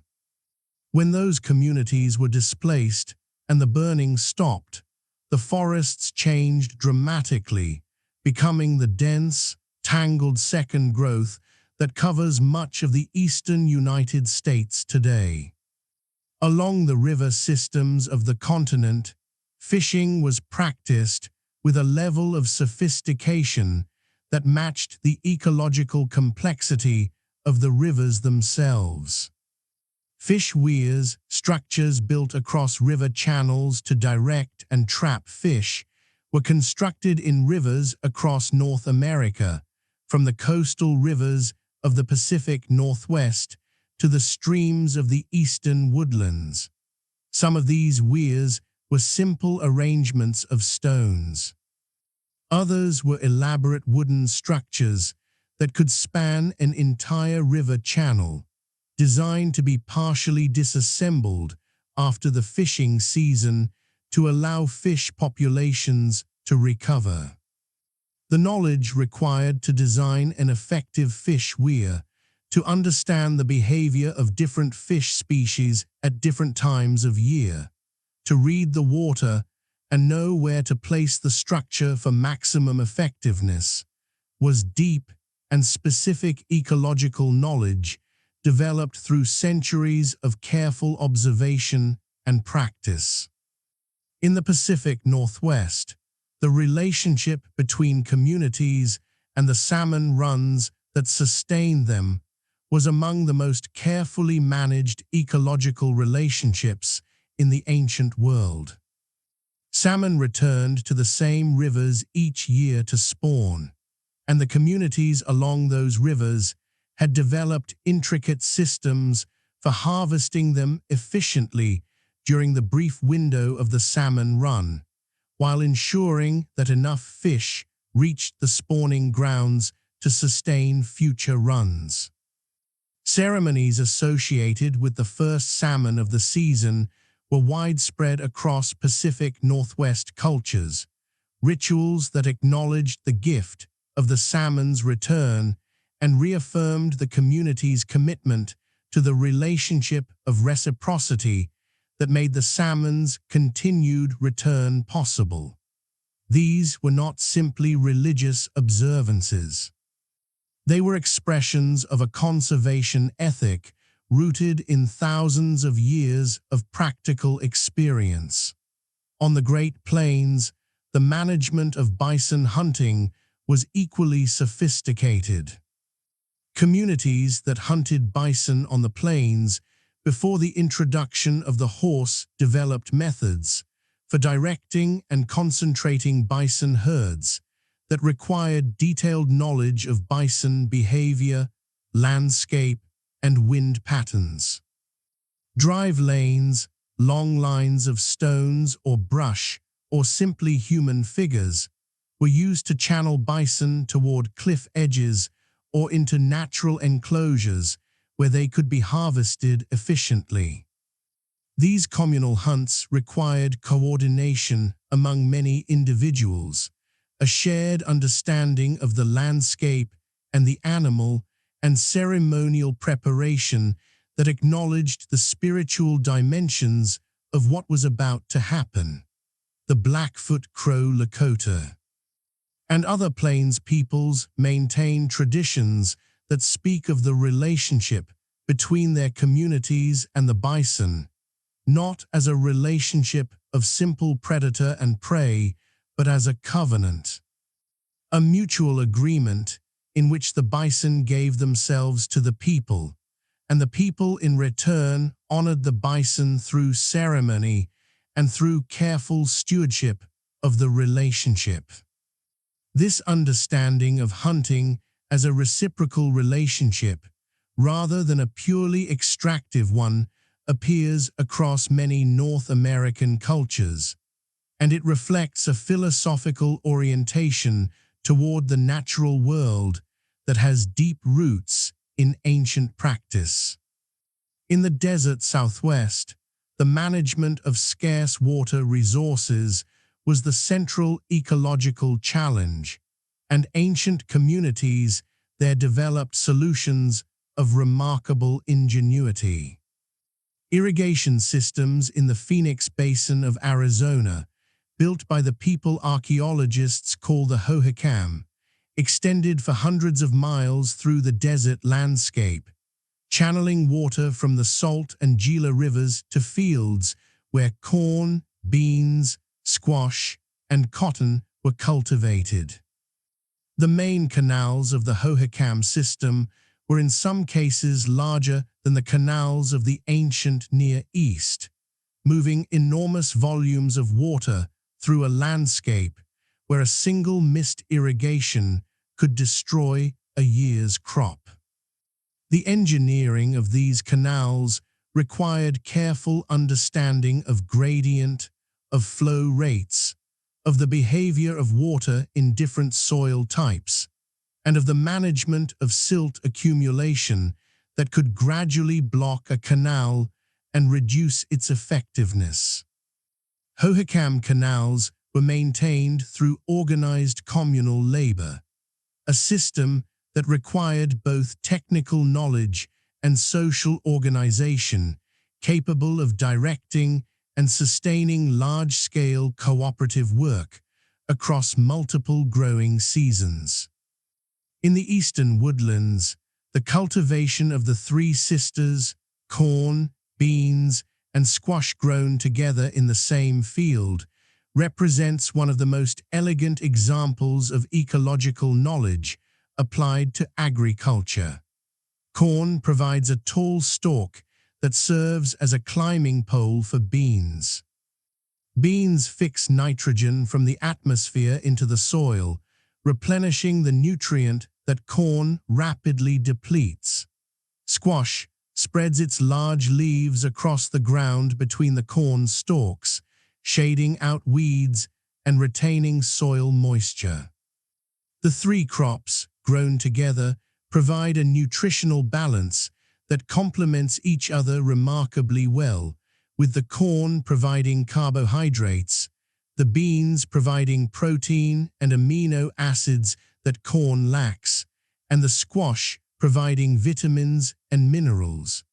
This system was not stumbled upon accidentally. It was developed through generations of careful agricultural experimentation and refined into one of the most productive and sustainable agricultural systems in the ancient world. All of this ecological knowledge, the management of forests, the stewardship of fish runs, the careful engineering of water systems, the sophisticated interplanting of agricultural crops, was embedded in cultural practice in ways that ensured its transmission across generations. It lived in ceremony. It lived in story. It lived in the detailed instructions that grandparents gave to grandchildren working beside them in the fields and along the rivers. It was, in the fullest sense, a science.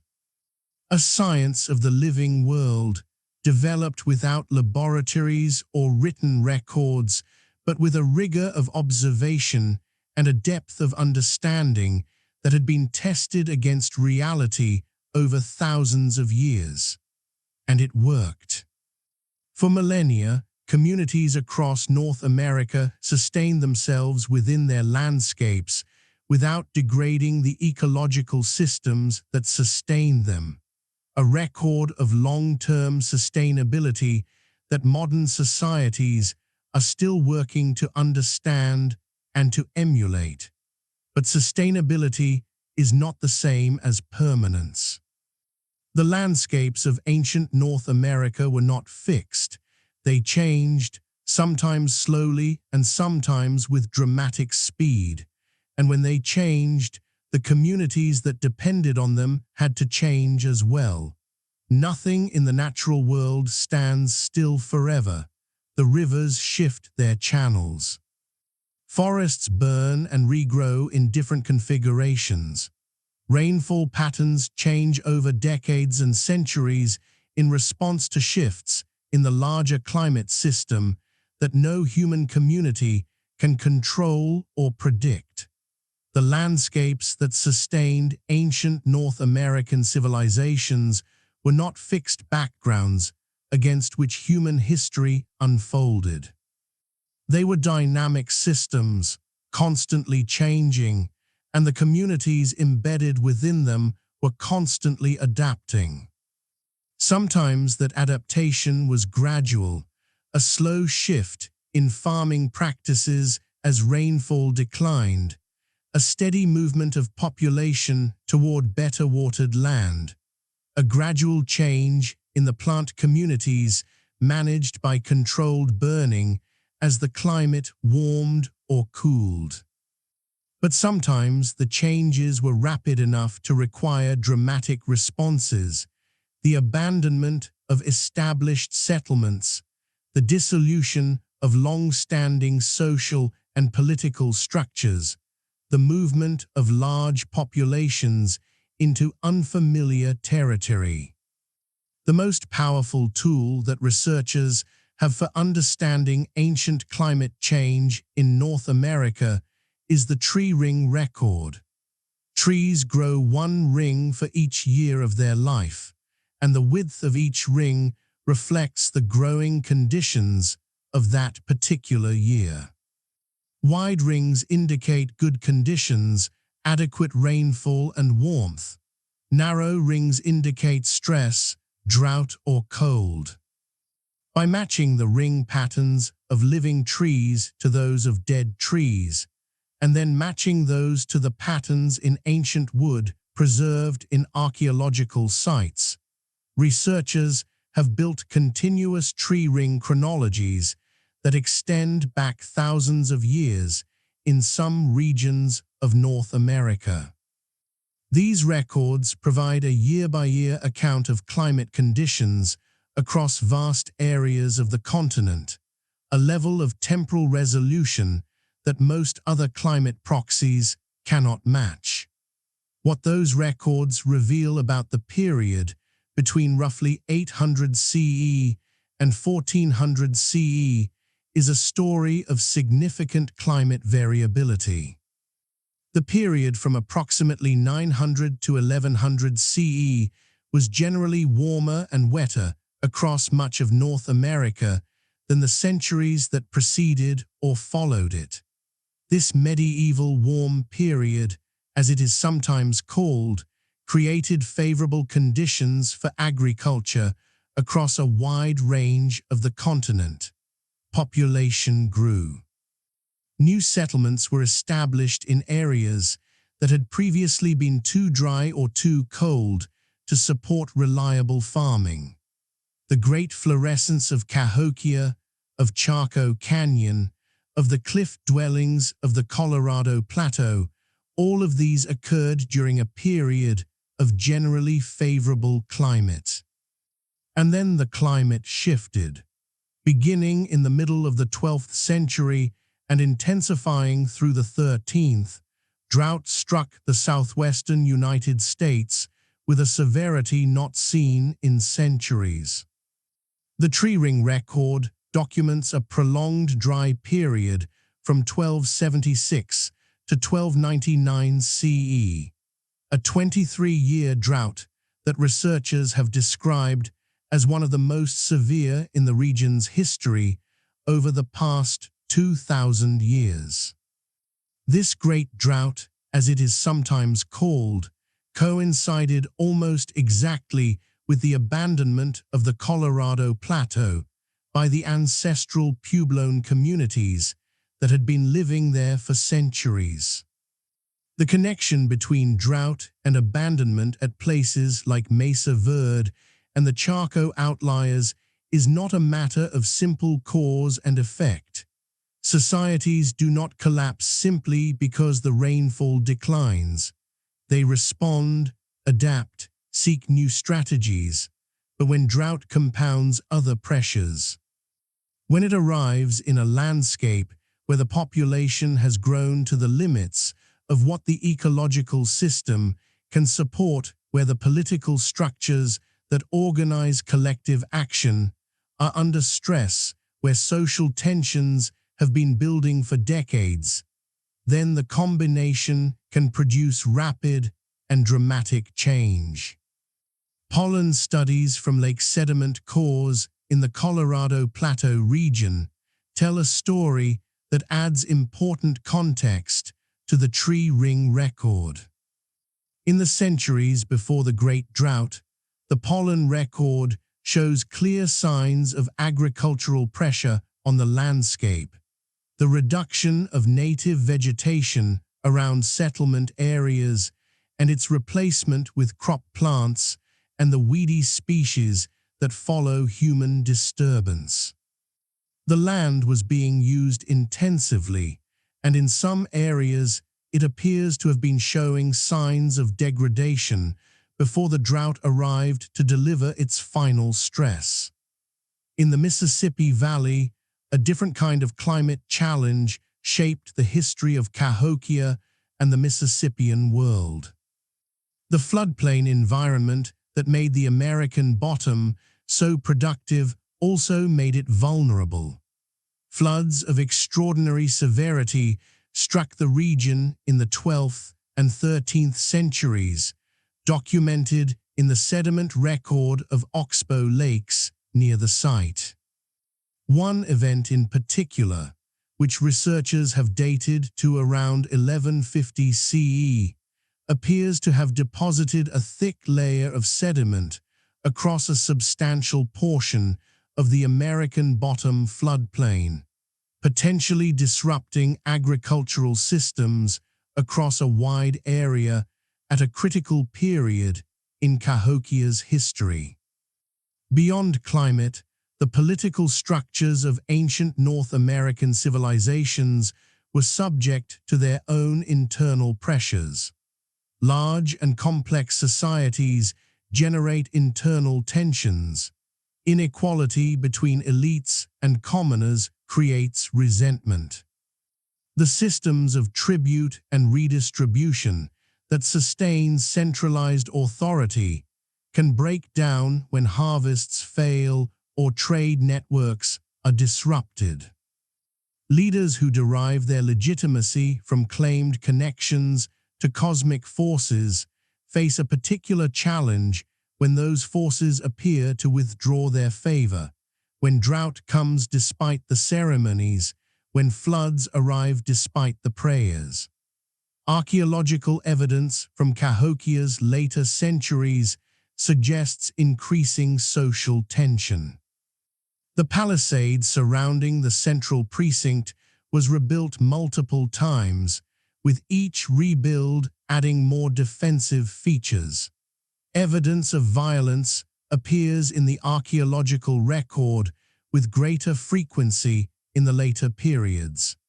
The ambitious construction projects that had characterized the city's peak centuries were no longer being undertaken. The population was declining, but even as Cahokia contracted, the broader Mississippian world continued. Other centers rose to prominence in the southeast as Cahokia's influence waned. Moundville, in what is now Alabama, became a significant Mississippian center during the 13th and 14th centuries, with its own plaza, its own hierarchy of mounds, and its own tradition of remarkable artistic production in copper, shell, and ceramite. Etowah, in Georgia, reached its peak influence around the same time. Spiro, in Oklahoma, was a major center of Mississippian ceremonial activity and long-distance trade during the 14th and 15th centuries. The Mississippian world was not a single empire that rose and fell.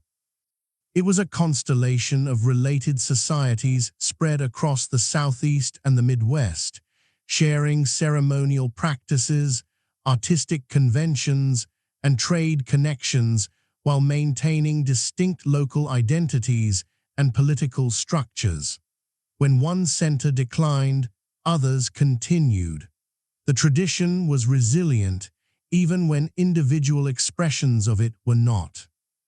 In the Northeast, agricultural communities based on the Three Sisters were expanding northward along river valleys as the climate in the earlier part of this period allowed farming to succeed in regions that had previously been too cold.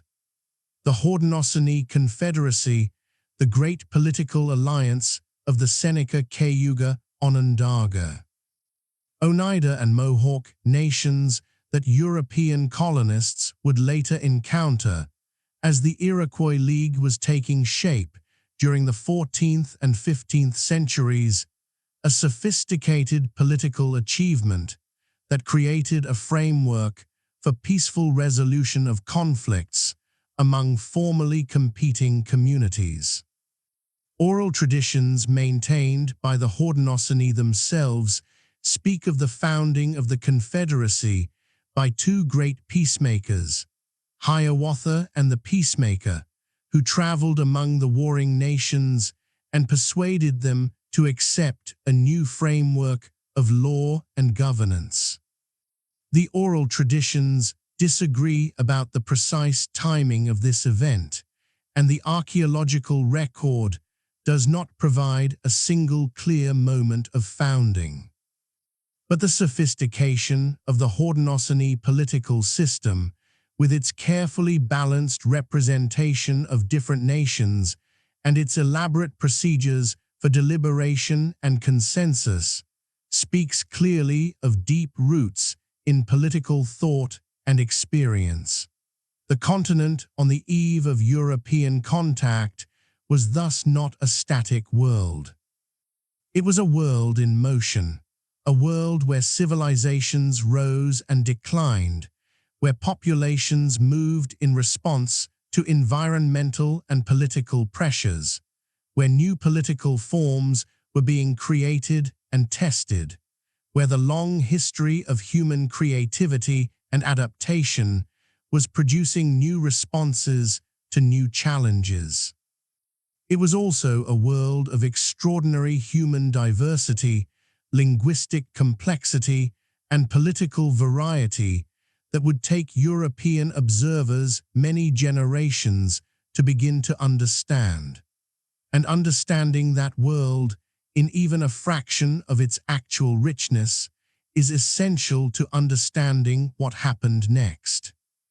In the year 1491, the year before Columbus crossed the Atlantic, North America was home to between 5 and 18 million people. Those numbers carry a wide uncertainty range, and scholars continue to debate the most appropriate estimates for different regions and different periods. But even the most conservative estimates confirm something important.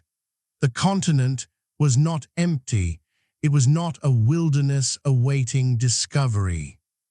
It was a fully inhabited world, densely populated in some regions, more sparsely settled in others, but everywhere marked by the presence of human communities that had been living in their particular landscapes for thousands of years. Those communities spoke hundreds of different languages. Linguists studying the languages of pre-Columbian North America have identified several dozen distinct language families, groups of related languages that share common ancestry, as well as a number of language isolates, languages with no demonstrated relationship to any other known language. The linguistic diversity of North America before Columbus was comparable to the linguistic diversity of the entire Old World, suggesting not only a very long period of human habitation, but also a history in which geographic barriers and cultural boundaries had maintained distinct communities over many thousands of years. Political organization across the continent ranged from small, relatively egalitarian bands of hunters and gatherers in regions where the environment could not support dense populations, to complex chiefdoms and confederacies in the resource-rich river valleys and coastal regions of the Southeast, Northeast, and Pacific Northwest. In the Pacific Northwest, communities like the Tlingit, Haida, and Coast Salish maintained complex hierarchical societies based on the extraordinary abundance of the Pacific salmon runs and the rich maritime resources of the coast. Elaborate ceremonies, most famously the potlatch, organized the redistribution of wealth and the maintenance of social relationships within and between communities. Monumental wooden architecture, including the great plank houses and carved totem poles that have become among the most recognizable art forms of ancient North America, reflected a level of artistic achievement and social complexity that surprised and impressed even the first European visitors who encountered it. In the Great Plains, communities had developed mobile lifestyles adapted to the vast grasslands and their enormous bison herds. Life on the plains before the horse, which arrived with the Spanish in the 16th and 17th centuries, was nonetheless sophisticated and well organized. Dogs were used as pack animals. Communal bison drives required coordination among many families. The seasonal round of movement across the plains was not random wandering, but carefully planned travel between known resource locations, guided by generations of accumulated knowledge about the landscape. In the northeast, the great forests of oak and maple, birch and beech supported communities that combined farming in the river valleys with hunting and gathering in the uplands. Many of these communities lived in substantial longhouses, multi-family structures, sometimes 100 feet or more in length, organized within palisaded villages that were moved periodically as local agricultural soils were exhausted. The Haudenosaunee Confederacy, which we encountered in the previous chapter, represented the highest development of political thought in the Northeast, a formal confederacy that maintained peace among its member nations through a constitutional framework of remarkable sophistication.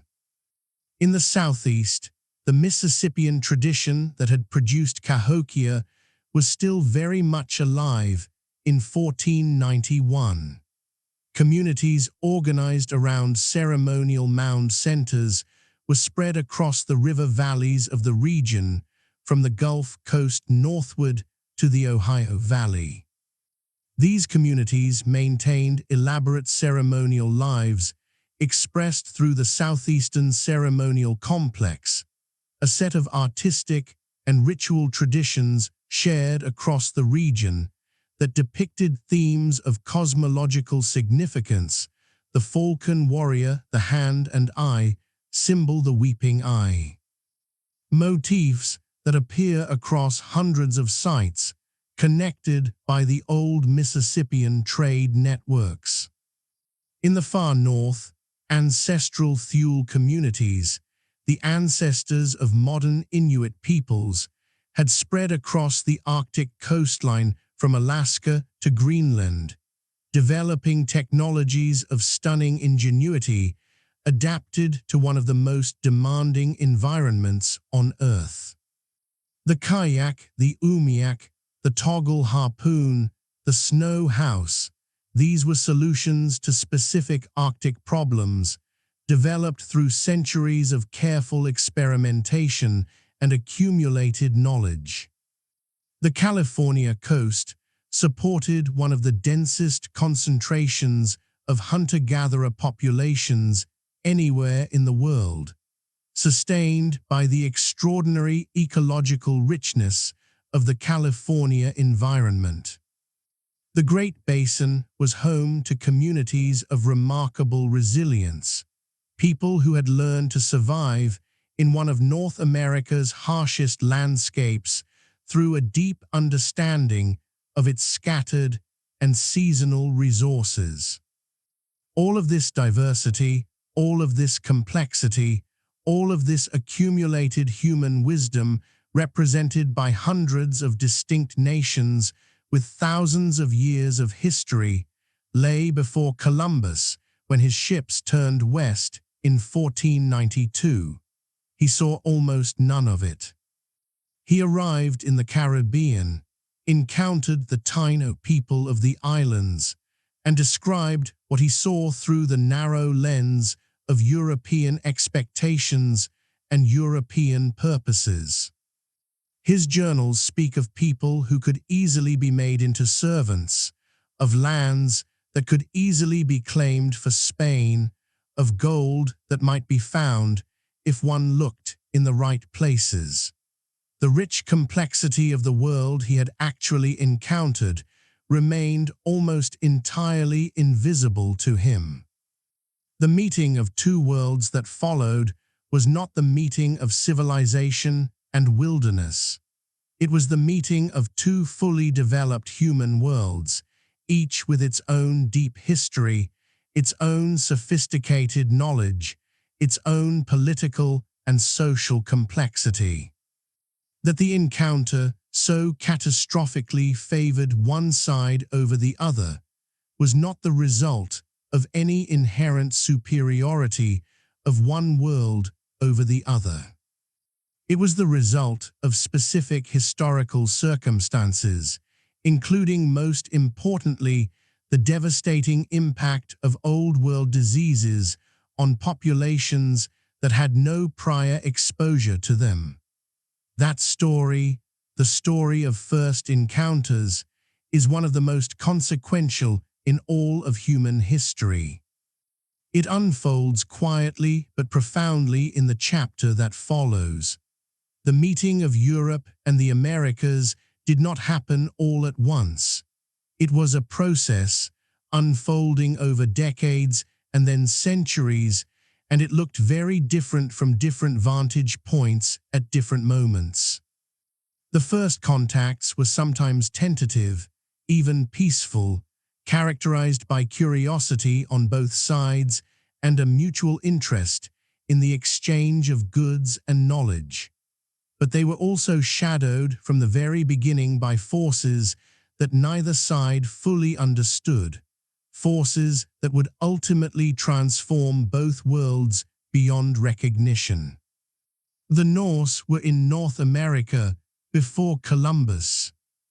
Archaeological evidence from Elance Orks Meadows in Newfoundland, a site excavated in the 1960s by Helge and Anne Stein Ingstad and carefully studied by subsequent researchers, confirms that a small Norse settlement was established on the northern tip of Newfoundland around 1000 CE. The site contains the remains of turf structures consistent with Norse building traditions, ironworking debris, and other artifacts that are unmistakably Norse in origin. The Norse sagas speak of a place called Vinland where grapes and timber were found, and the people encountered there, called Skraelings in the sagas, were almost certainly ancestors of the Beothuk, or perhaps the Dorset culture people who lived in that region.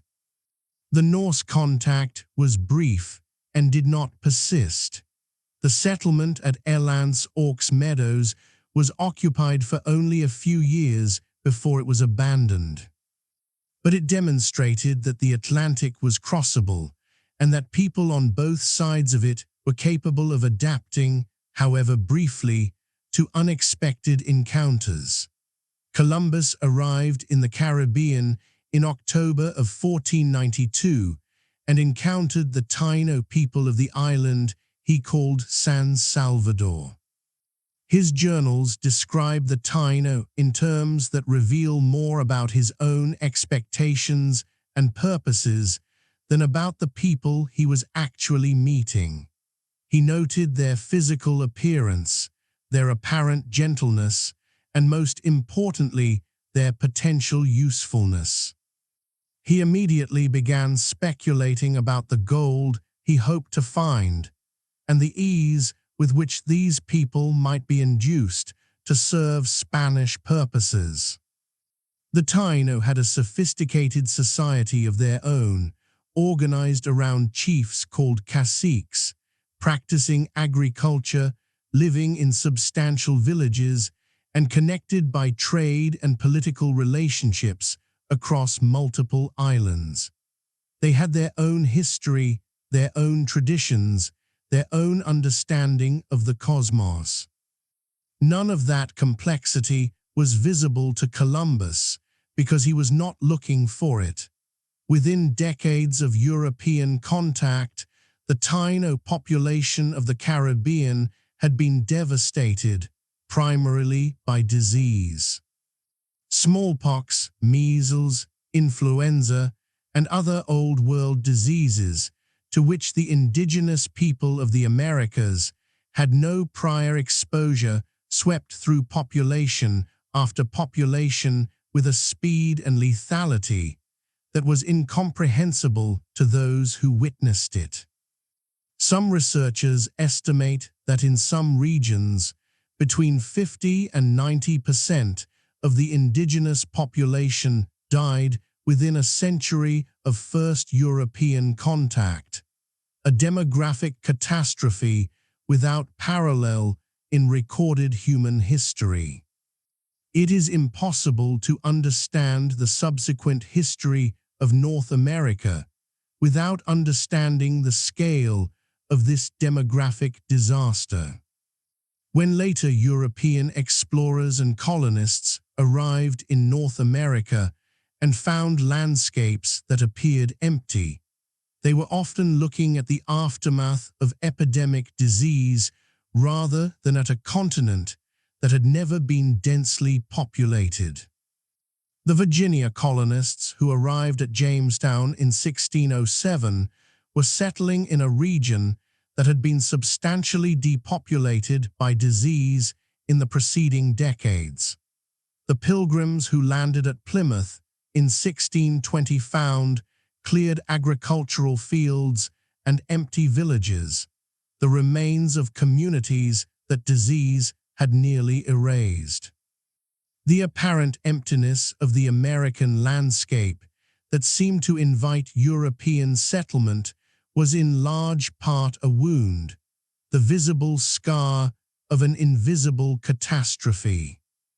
Hernando de Soto's expedition through the southeast between 1539 and 1542 left detailed accounts of the Mississippian world as it existed, still complex and densely populated, barely a generation after first contact with European disease had begun to penetrate the region from the coasts.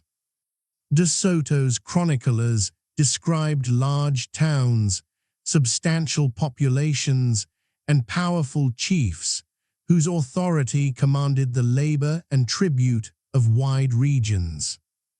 Within a century of De Soto's passage, many of those communities had been transformed beyond recognition by epidemic disease, by Spanish slaving raids, and by the disruption of the trade networks and political structures that had sustained Mississippian civilization. The French explorers who descended the Mississippi River in the late 17th century encountered a landscape that De Soto's chroniclers would barely have recognized.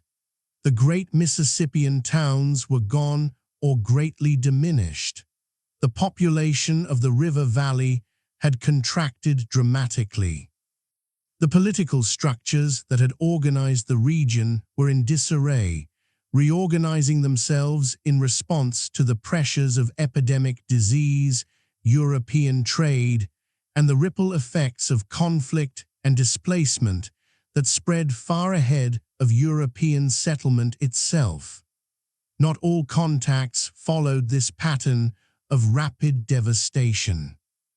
In the Pacific Northwest, sustained European contact came later, and communities there had somewhat more time to adapt.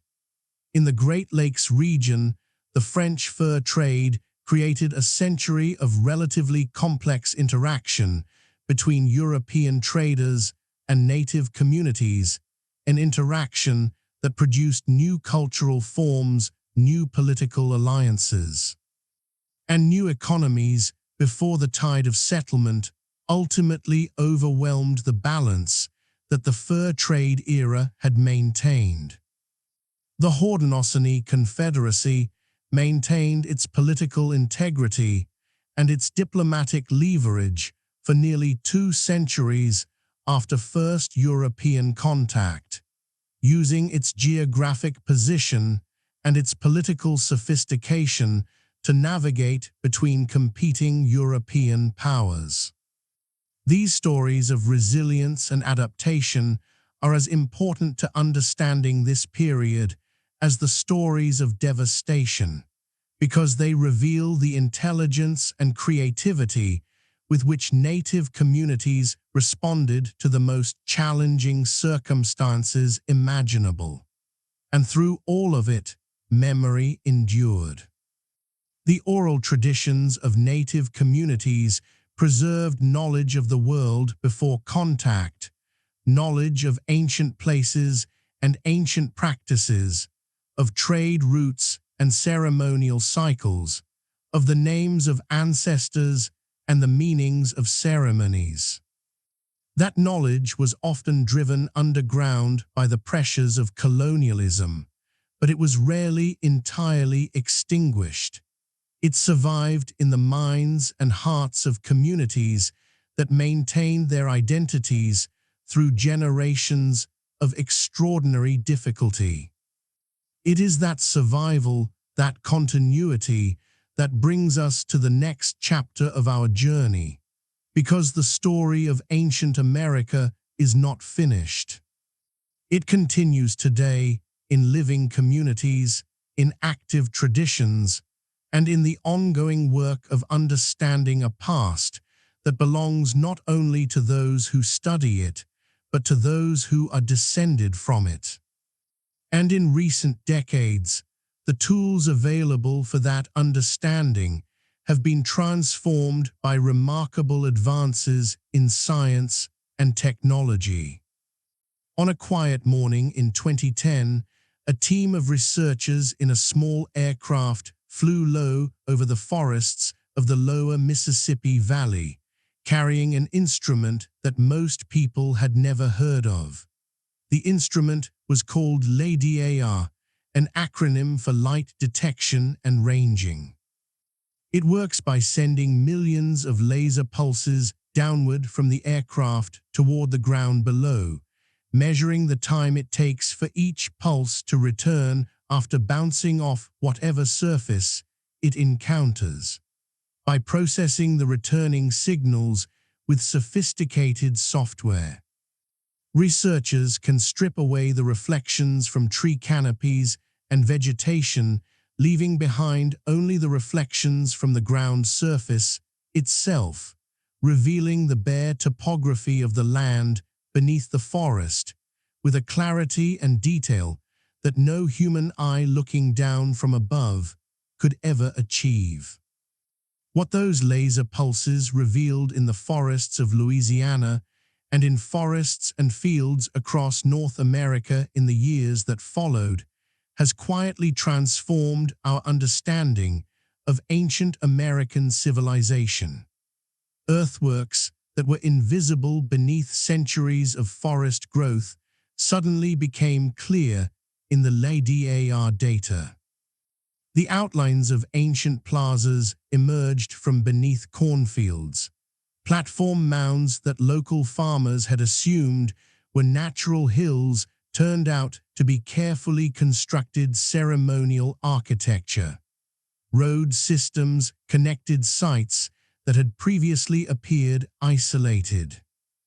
The scale and complexity of ancient settlements that had seemed relatively modest when viewed through the limited window of surface survey turned out to be vastly larger when seen in the full detail that LADAR provided. At Poverty Point in Louisiana, LADAR surveys revealed details of the earthwork complex that decades of ground-level survey had missed. At Cahokia, the technology helped researchers map the full extent of the urban landscape surrounding the central mound complex, confirming that the city had been considerably larger than previous estimates suggested. In the Amazon basin to the south, LADAR revealed the remains of an extensive network of ancient settlements and earthworks that had been completely invisible beneath the dense rainforest canopy, fundamentally revising previous estimates of pre-Columbian population density in that region. LADAR is only one of the technologies that has transformed American archaeology in recent decades.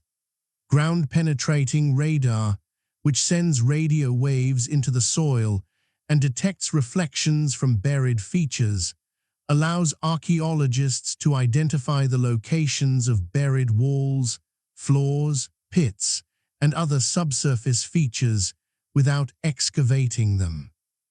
This technology has been used at sites across North America to map the layouts of ancient buildings, locate buried caches of artifacts, and identify areas of dense activity that deserve closer investigation. It has also been used sensitively and carefully to locate the positions of ancient burials in ways that allow researchers to study mortuary patterns without disturbing the remains themselves. Ancient DNA analysis has opened an entirely new dimension of understanding about the first Americans and the subsequent history of indigenous populations.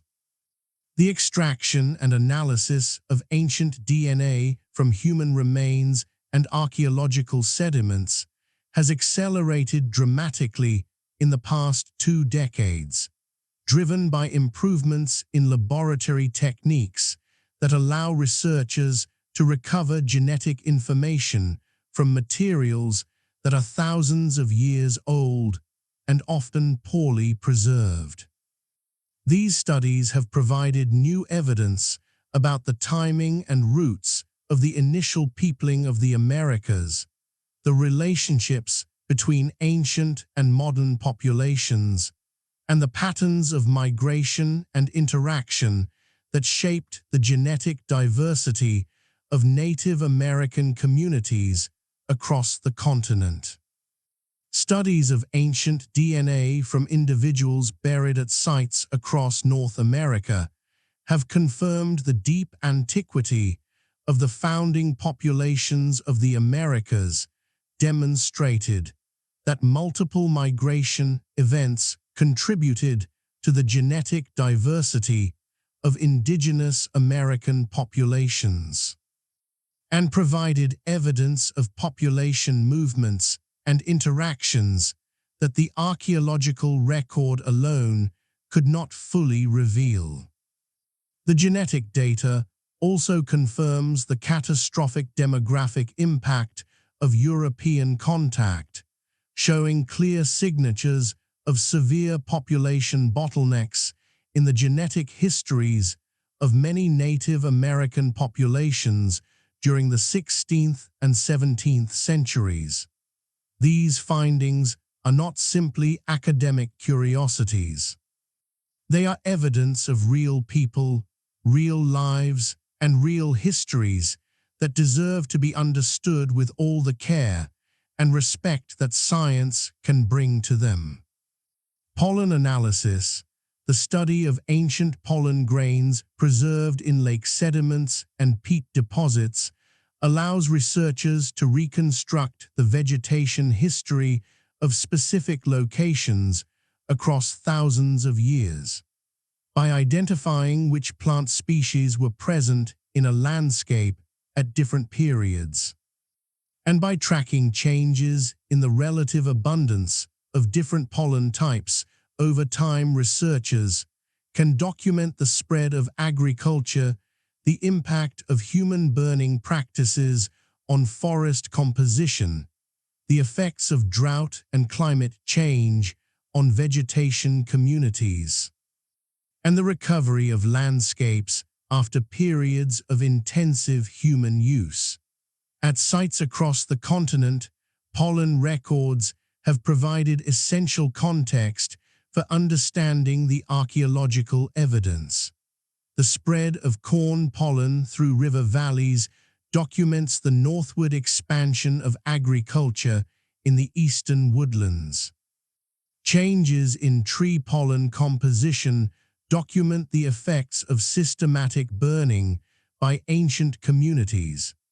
The disappearance of agricultural pollen at certain sites marks the abandonment of farming in response to climate stress. Stable isotope analysis of human remains provides a window into ancient diet and mobility that no other technique can match. By measuring the ratios of different isotopes of carbon, nitrogen, and other elements preserved in ancient bone and tooth enamel, researchers can reconstruct the dietary histories of individuals with remarkable specificity. The ratio of carbon isotopes in bone collagen reflects the balance of different food sources in the diet over several years, allowing researchers to distinguish communities that relied heavily on corn from those whose diet was dominated by other plant foods or by animal protein. Isotope analysis of tooth enamel, which forms during childhood, can even reveal whether an individual spent their childhood in the same region where they were buried, providing evidence of migration and long-distance movement at the level of individual life histories. Radiocarbon dating, the technique that has been the backbone of archaeological chronology since its development in the late 1940s, continues to be refined in ways that improve both its accuracy and its precision. The calibration of radiocarbon dates against independently dated records, particularly the tree ring chronologies that provide year-by-year carbon records going back thousands of years, has allowed archaeologists to convert radiocarbon measurements into increasingly precise calendar dates. New techniques for preparing samples before dating have reduced the risk of contamination that can skew results, and advances in accelerator mass spectrometry have made it possible to date much smaller samples than were previously required. Remote sensing from satellites has added yet another layer to the archaeological toolkit. Satellite imagery, particularly imagery captured in wavelengths beyond the visible spectrum, can reveal patterns in soil moisture, vegetation stress, and surface chemistry that indicate the presence of buried archaeological features. Ancient walls and floors alter the thermal properties of the soil above them, creating temperature differences visible in thermal infrared imagery. Buried ditches and pits retain moisture differently from undisturbed soil, creating subtle differences in vegetation growth that appear clearly in multispectral satellite data. The combination of all these technologies has produced what some researchers describe as a golden age of American archaeology, a period in which the pace of new discovery and new understanding has accelerated dramatically. Ancient sites that were unknown a decade ago are being identified and studied. The complexity of ancient American civilization is being appreciated at a new level of detail, and the picture that emerges from all of this research is consistently one of greater sophistication, greater interconnection, and greater antiquity than previous generations of researchers had recognized. But technology alone does not create understanding. The most important development in American archaeology over the past several decades has not been the invention of LiDAR or ancient DNA analysis. It has been the growing collaboration between archaeologists and the native communities whose ancestors built and lived in the sites being studied. That collaboration has changed the questions being asked, the interpretations being offered, and the respect with which the material and spiritual heritage of ancient America is being treated. The Native American Grave Protection and Repatriation Act, passed by the United States Congress in 1990, established legal frameworks for the return of ancestral human remains and sacred objects from museums and research collections to the communities from which they came. The implementation of that act has required sustained engagement between archaeologists and native communities, engagement that has sometimes been difficult and contentious, but that has ultimately enriched both the science and the human relationships it depends upon.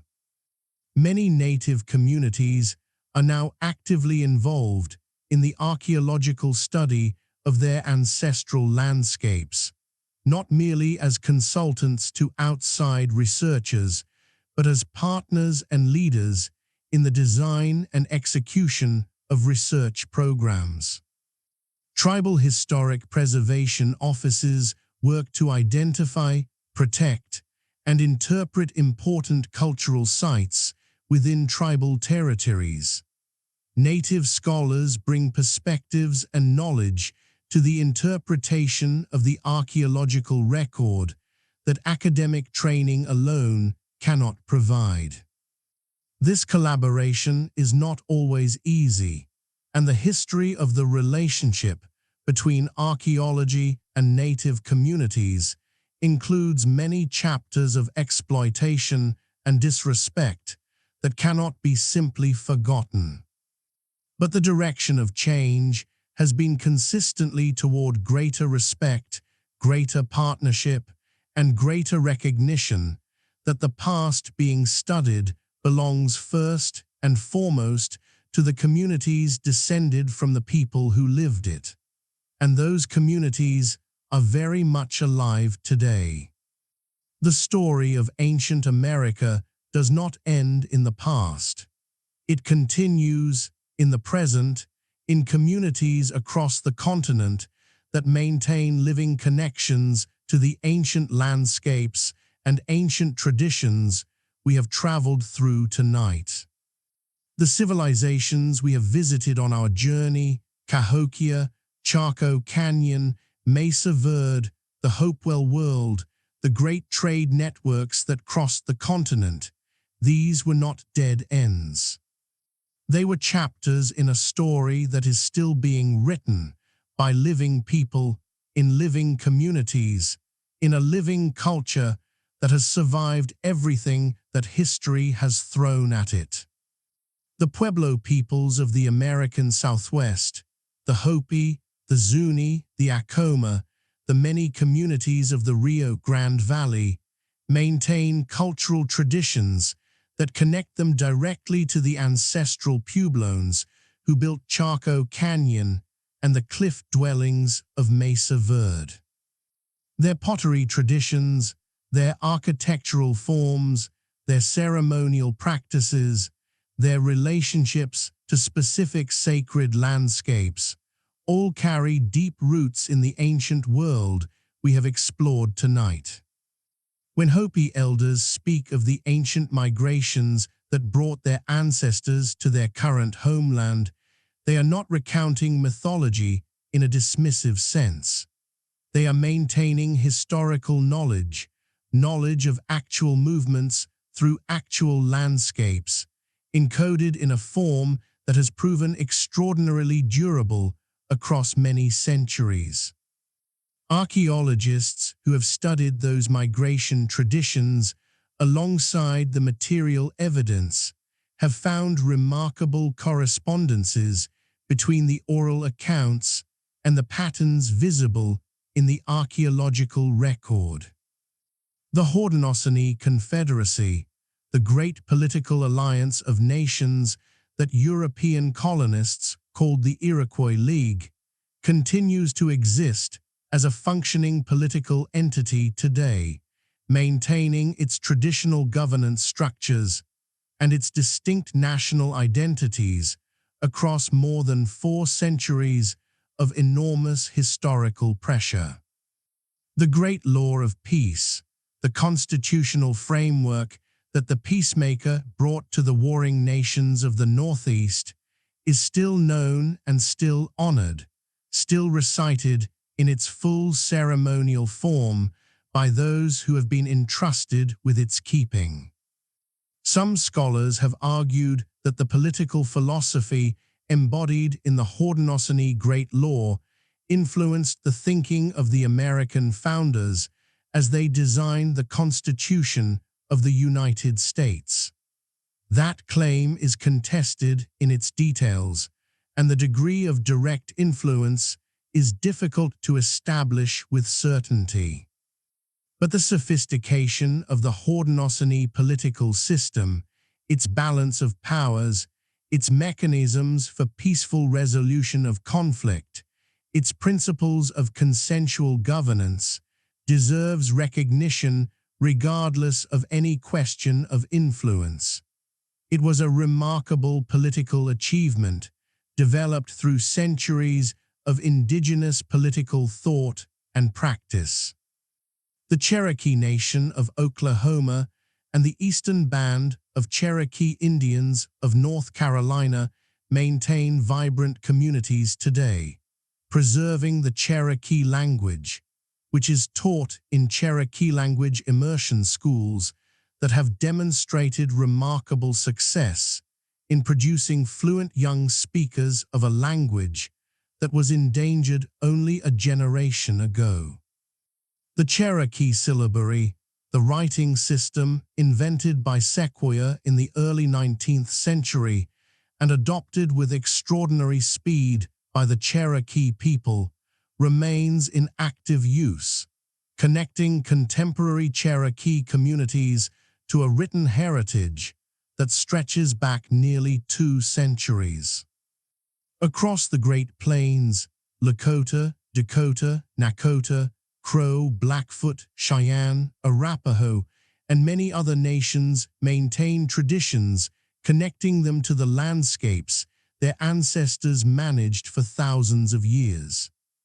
The Sun Dance, the Vision Quest, the Sweat Lodge ceremony, these practices continue, sometimes practiced privately and sometimes shared more widely, always carrying the weight of the deep spiritual understanding that ancient communities developed through their sustained engagement with the natural world.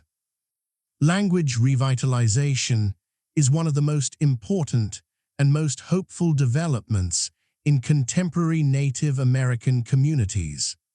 Dozens of native languages that were endangered or nearly extinct a generation ago are now the focus of intensive revitalization efforts supported by both tribal resources and federal programs, and increasingly by the energy of young Native people who understand that the loss of a language is the loss of an irreplaceable way of knowing the world.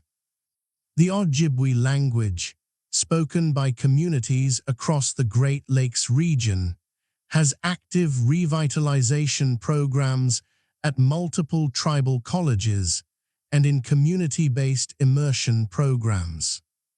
The Navajo language, which has several 100,000 speakers and is the most widely spoken native language in the United States, supports an extensive ecosystem of educational programs, media, and cultural transmission. When a language is maintained, the ecological knowledge, the ceremonial knowledge, the philosophical traditions, and the historical memory encoded in that language are maintained as well.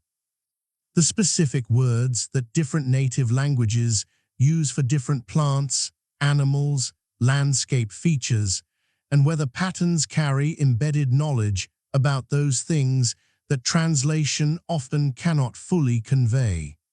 Maintaining a language means maintaining a particular way of being in relationship with a particular world. The landscapes themselves carry memory. Across the continent, places that were significant to ancient communities remains significant to their descendants today. The Cahokia Mounds site in Illinois is recognized by native communities as an ancestral place of great historical and spiritual importance. Pipestone National Monument in Minnesota, where the sacred red stone was quarried by many nations for centuries, continues to be actively used by native communities for the ceremonial purposes for which it has always been visited. The Black Hills of South Dakota, sacred to the Lakota and other nations, remain at the center of an ongoing legal and political struggle over rights and recognition that is itself a chapter in the long story of this landscape's importance. Bear Butte, a solitary mountain rising from the plains of western South Dakota, has been a place of prayer and ceremony for the Lakota and Cheyenne for centuries, visited annually by members of those communities who climb its slopes to fast, pray, and receive spiritual guidance. The mountain itself is considered a living presence, not simply a landmark. The Mississippi River, which served for centuries as the great artery of the Mississippian world, remains a sacred landscape for many of the communities whose ancestors built their cities along its banks. The Osage Nation, whose homeland lay in what is now Missouri and Arkansas, maintains traditions that speak of a long relationship with the rivers and the landscapes of the central continent, a relationship expressed in ceremony, in story, and in the detailed environmental knowledge preserved in their cultural traditions. What all of these living communities share across the enormous diversity of their particular histories and traditions is a relationship with the land that is fundamentally different from the relationship that European-derived culture has typically maintained. That relationship is not ownership in the legal sense. It is something more intimate and more reciprocal, a sense of being embedded in a landscape, responsible to it as much as sustained by it, connected to it through generations of ancestors who are themselves part of the place. That understanding is not simply poetic, it is ecological. It reflects thousands of years of practical engagement with specific landscapes, an engagement that produced the deep knowledge we have traced through every chapter of this documentary, the knowledge of how to manage forests with fire, how to build sustainable irrigation systems in the desert, how to read the sky and the river and the behavior of animals in ways that sustained communities for millennia without destroying the systems that sustained them. That knowledge is still here. It lives in communities across the continent. And it is increasingly recognized by ecologists, by conservation biologists, by water managers, and by policy makers as a resource of immense practical value for a world trying to figure out how to sustain itself on a planet whose ecological systems are under unprecedented pressure. The ancient world of America before Columbus was not a lost paradise. It was a complex, dynamic, sometimes violent human world, with all the struggles and achievements that human worlds contain. But it was also a world of remarkable depth and sophistication, a world that knew things we are only beginning to rediscover. And its story, as we have seen tonight, is very far from over. There are places in America today where if you quiet your mind and pay attention, the past becomes almost visible. Stand on the summit of Monks Mound at Cahokia on a clear morning and look out across the Mississippi floodplain. The river is there, as it always has been, moving steadily southward toward the Gulf. The bottomlands spread away in every direction, flat and green in summer, covered with the same rich alluvial soil that fed a city of tens of thousands 1,000 years ago. The mound beneath your feet was built by human hands, basket load by basket load, across generations of sustained communal effort. It is still here. It has been here for 1,000 years, and it will likely be here for 1,000 more. Something in that continuity is quietly astonishing. Walk through the ancient earthworks at Newark, Ohio, on a misty October morning. The great circular walls rise softly above the surrounding landscape, covered in grass, worn by centuries of weather, but still unmistakably deliberate in their geometry, still tracking the same celestial cycles they were built to honor. The moon that moved through those alignments 1,000 years ago moves through them still, following the same 18-and-a-half-year cycle that the builders of Newark observed and encoded in the earth with such care. The sky has not changed. Only our ability to notice what it is doing has come and gone, and slowly come again.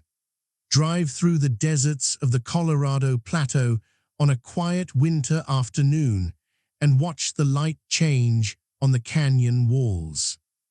The pale sandstone catches the low sun and glows in shades of amber and gold that shift from minute to minute as the shadows deepen. In an alcove somewhere above you, behind a wall of stone, the rooms of a cliff dwelling that has not been inhabited for 700 years still stand. The wooden lintels over the doorways are still in place, preserved by the same dry desert air that preserved them through every winter since the community left.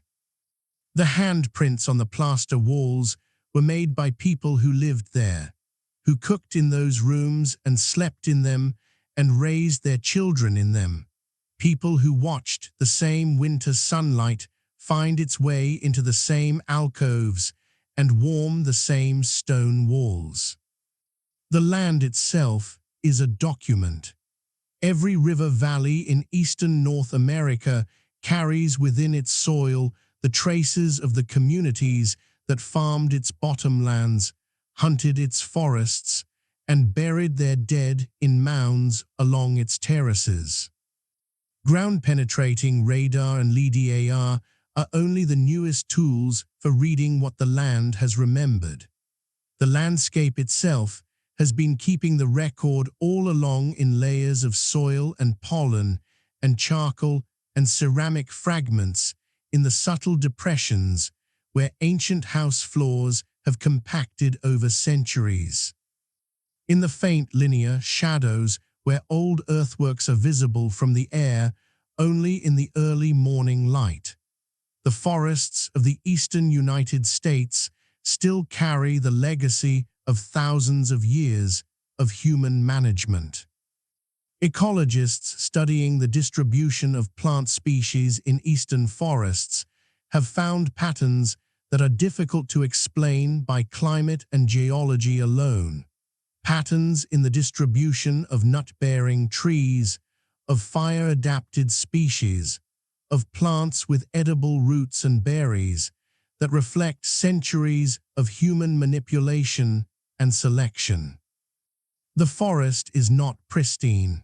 It is a garden tended for so long by its stewards that it has come to look natural, but carrying within its ecological structure the accumulated decisions of thousands of years of human engagement. The prairie states of the Midwest, beneath their farmland, still hold earthworks. Thousands of ancient earthwork sites have been identified across Iowa, Illinois, Indiana, and Ohio, and researchers believe that many thousands more remain to be discovered, buried beneath the deep topsoil of the prairies or hidden within woodlots that have never been plowed. Many of the earthworks visible from the air as crop marks or soil discolorations in agricultural fields belong to the Hopewell tradition, their geometric forms still precisely maintained in the subsoil despite a century or more of farming above them. The rivers still run. The Mississippi, the Ohio, the Missouri, the Illinois, the Wabash, these rivers are changed, dammed and channeled and deprived of much of their historic floodplain, but they still flow in the general paths they have followed for thousands of years. They still connect the interior of the continent to the Gulf of Mexico. They still carry water from the mountains of Montana and the hills of Pennsylvania down through the flat heartland to the sea. Somewhere in the memory of those rivers, in the patterns of their sediment and the chemistry of their water, the history of 10,000 years of human civilization along their banks is quietly preserved. The sacred mountains of the Southwest still stand against the sky. The San Francisco peaks above Flagstaff, Arizona, sacred to the Hopi and Navajo and many other communities, are still there, still capped with snow in winter, still the home of the Kachina spirits in the Hopi understanding of the world. The Jemez Mountains of New Mexico, the Sandia Mountains. The Zuni Mountains, the sacred landscape of the Southwest, is still intact in its broad outlines changed by the pressures of the last several centuries, but still recognizably the landscape that ancestral Puebloan communities understood as their home and their spiritual geography.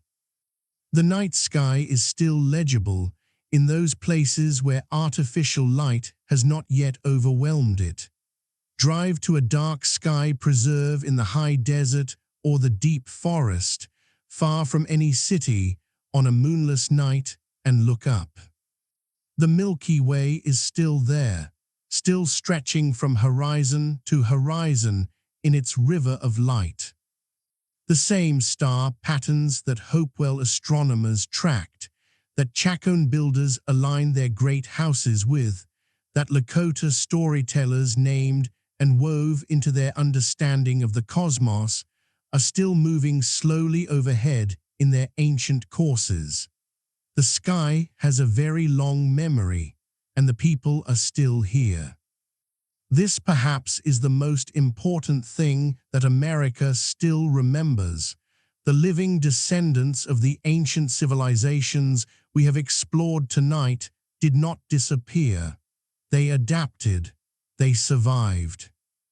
They maintained their connections to their ancestral landscapes and their ancestral knowledge through conditions that would have destroyed communities with shallower roots.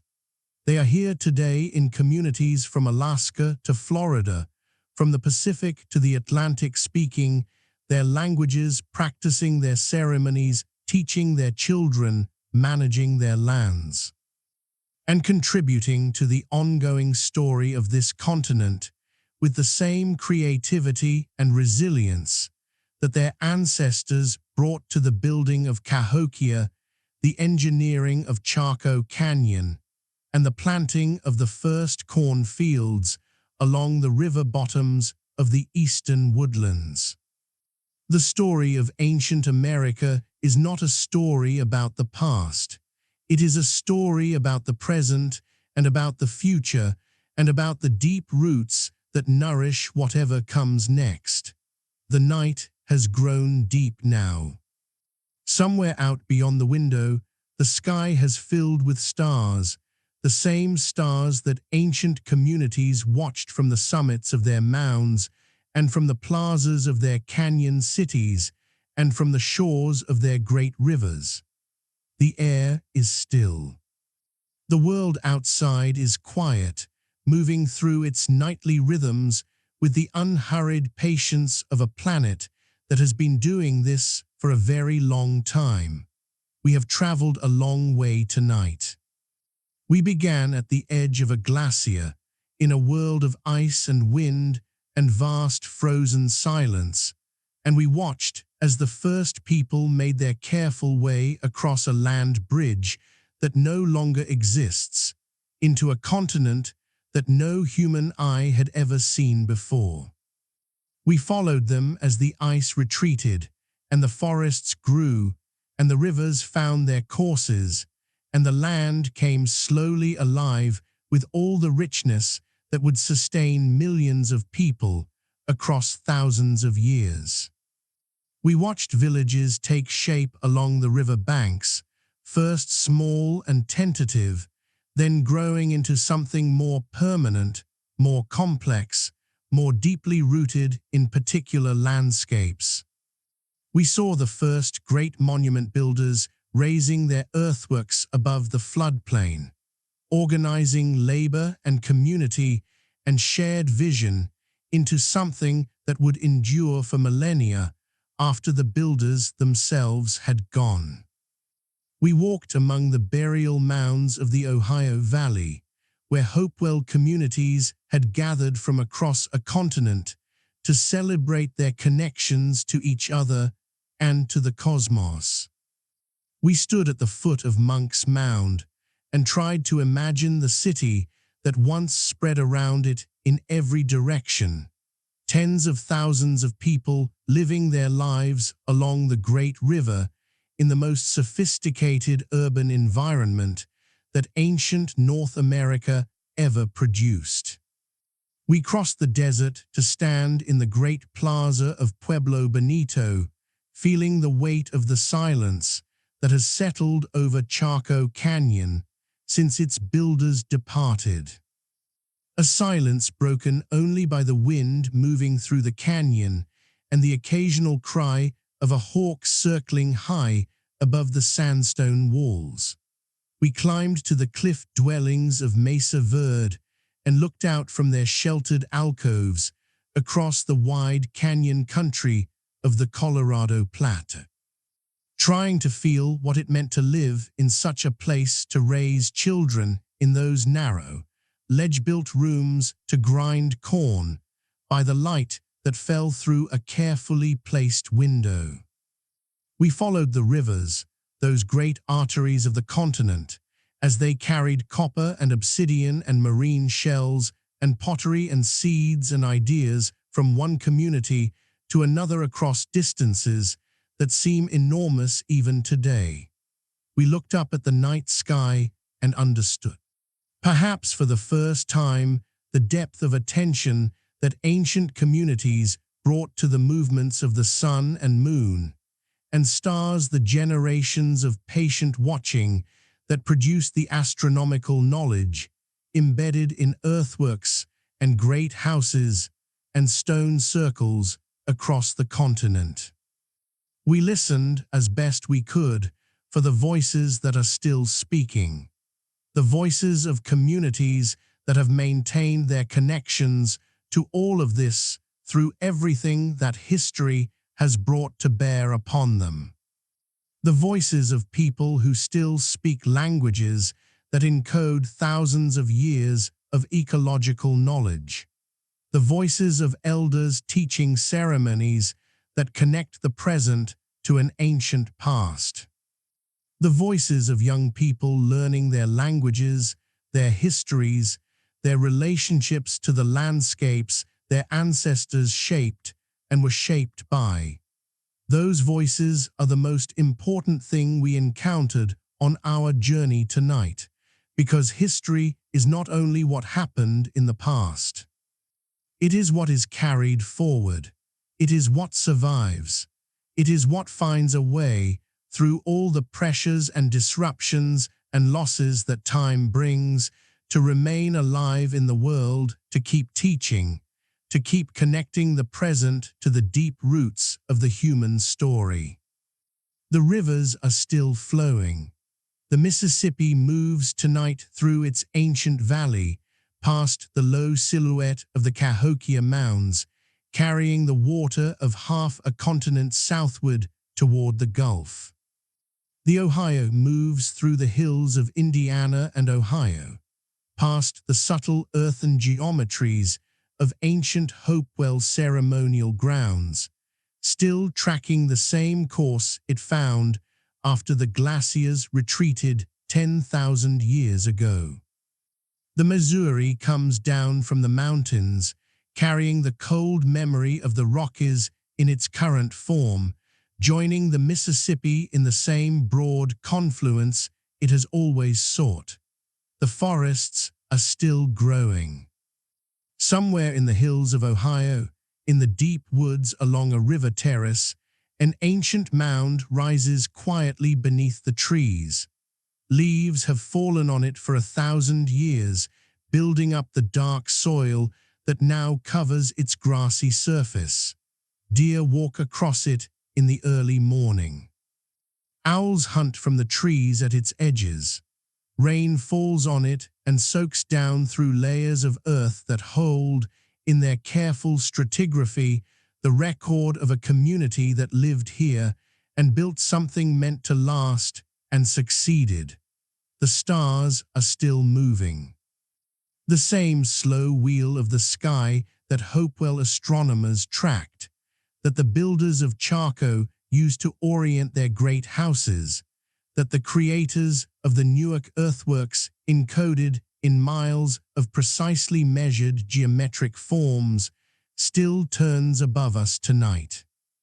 The moon is somewhere in its ancient cycle, following the path that human beings have been watching and recording and weaving into ceremony and architecture for longer than any written record reaches. And somewhere in the quiet dark of a night like this, in a community that has been here since long before Columbus, an elder is telling a story about this place, about these rivers and these mountains and these stars. A story that has been told in this community for generations beyond counting, that carries within it more knowledge of this land than any library has yet assembled, that connects the present moment to everything that came before it in a living thread that has never been broken. That story is still being told. That is the most remarkable thing about the ancient world of America before Columbus. Not that it was lost, but that so much of it was never entirely lost at all. That beneath the changes and the pressures and the erasures that history brought, the deep roots held, the knowledge survived, the people continued, the rivers kept flowing, the stars kept moving overhead, and the story kept being told in one form or another by the people who knew it best. Tonight, we have been privileged to hear a small part of that story, a fragment of the vast and ancient human history of this continent, told as carefully and respectfully as we know how to tell it, with the understanding that the full truth of it belongs not to any documentary or any archive or any academic institution, but to the communities whose ancestors lived it and who carry it forward today. Rest now. Let the rivers carry your thoughts gently southward. Let the ancient forests settle around you in their deep and patient quiet. Let the stars move slowly overhead in their old familiar courses. The world that existed here before Columbus is not as far away as it sometimes seems. It is present in the landscape. It is present in living communities. It is present in the knowledge that has survived and in the people who have carried that knowledge forward across centuries of extraordinary difficulty. It is present tonight, quietly, in the dark. And it will still be here tomorrow, when the light returns and the birds begin again, and the rivers move on through another morning in the long, deep, endlessly continuing story of this continent and its people. Sleep well. The ancient world of America holds its watch through the night. This has been the unknown world of America before Columbus, a history sleepy time documentary. Thank you for spending this time with us, quietly traveling through thousands of years of American history. If this documentary brought you peace and wonder, consider subscribing to History Sleepy Time, where new journeys through history are waiting for you whenever you need them. Good night.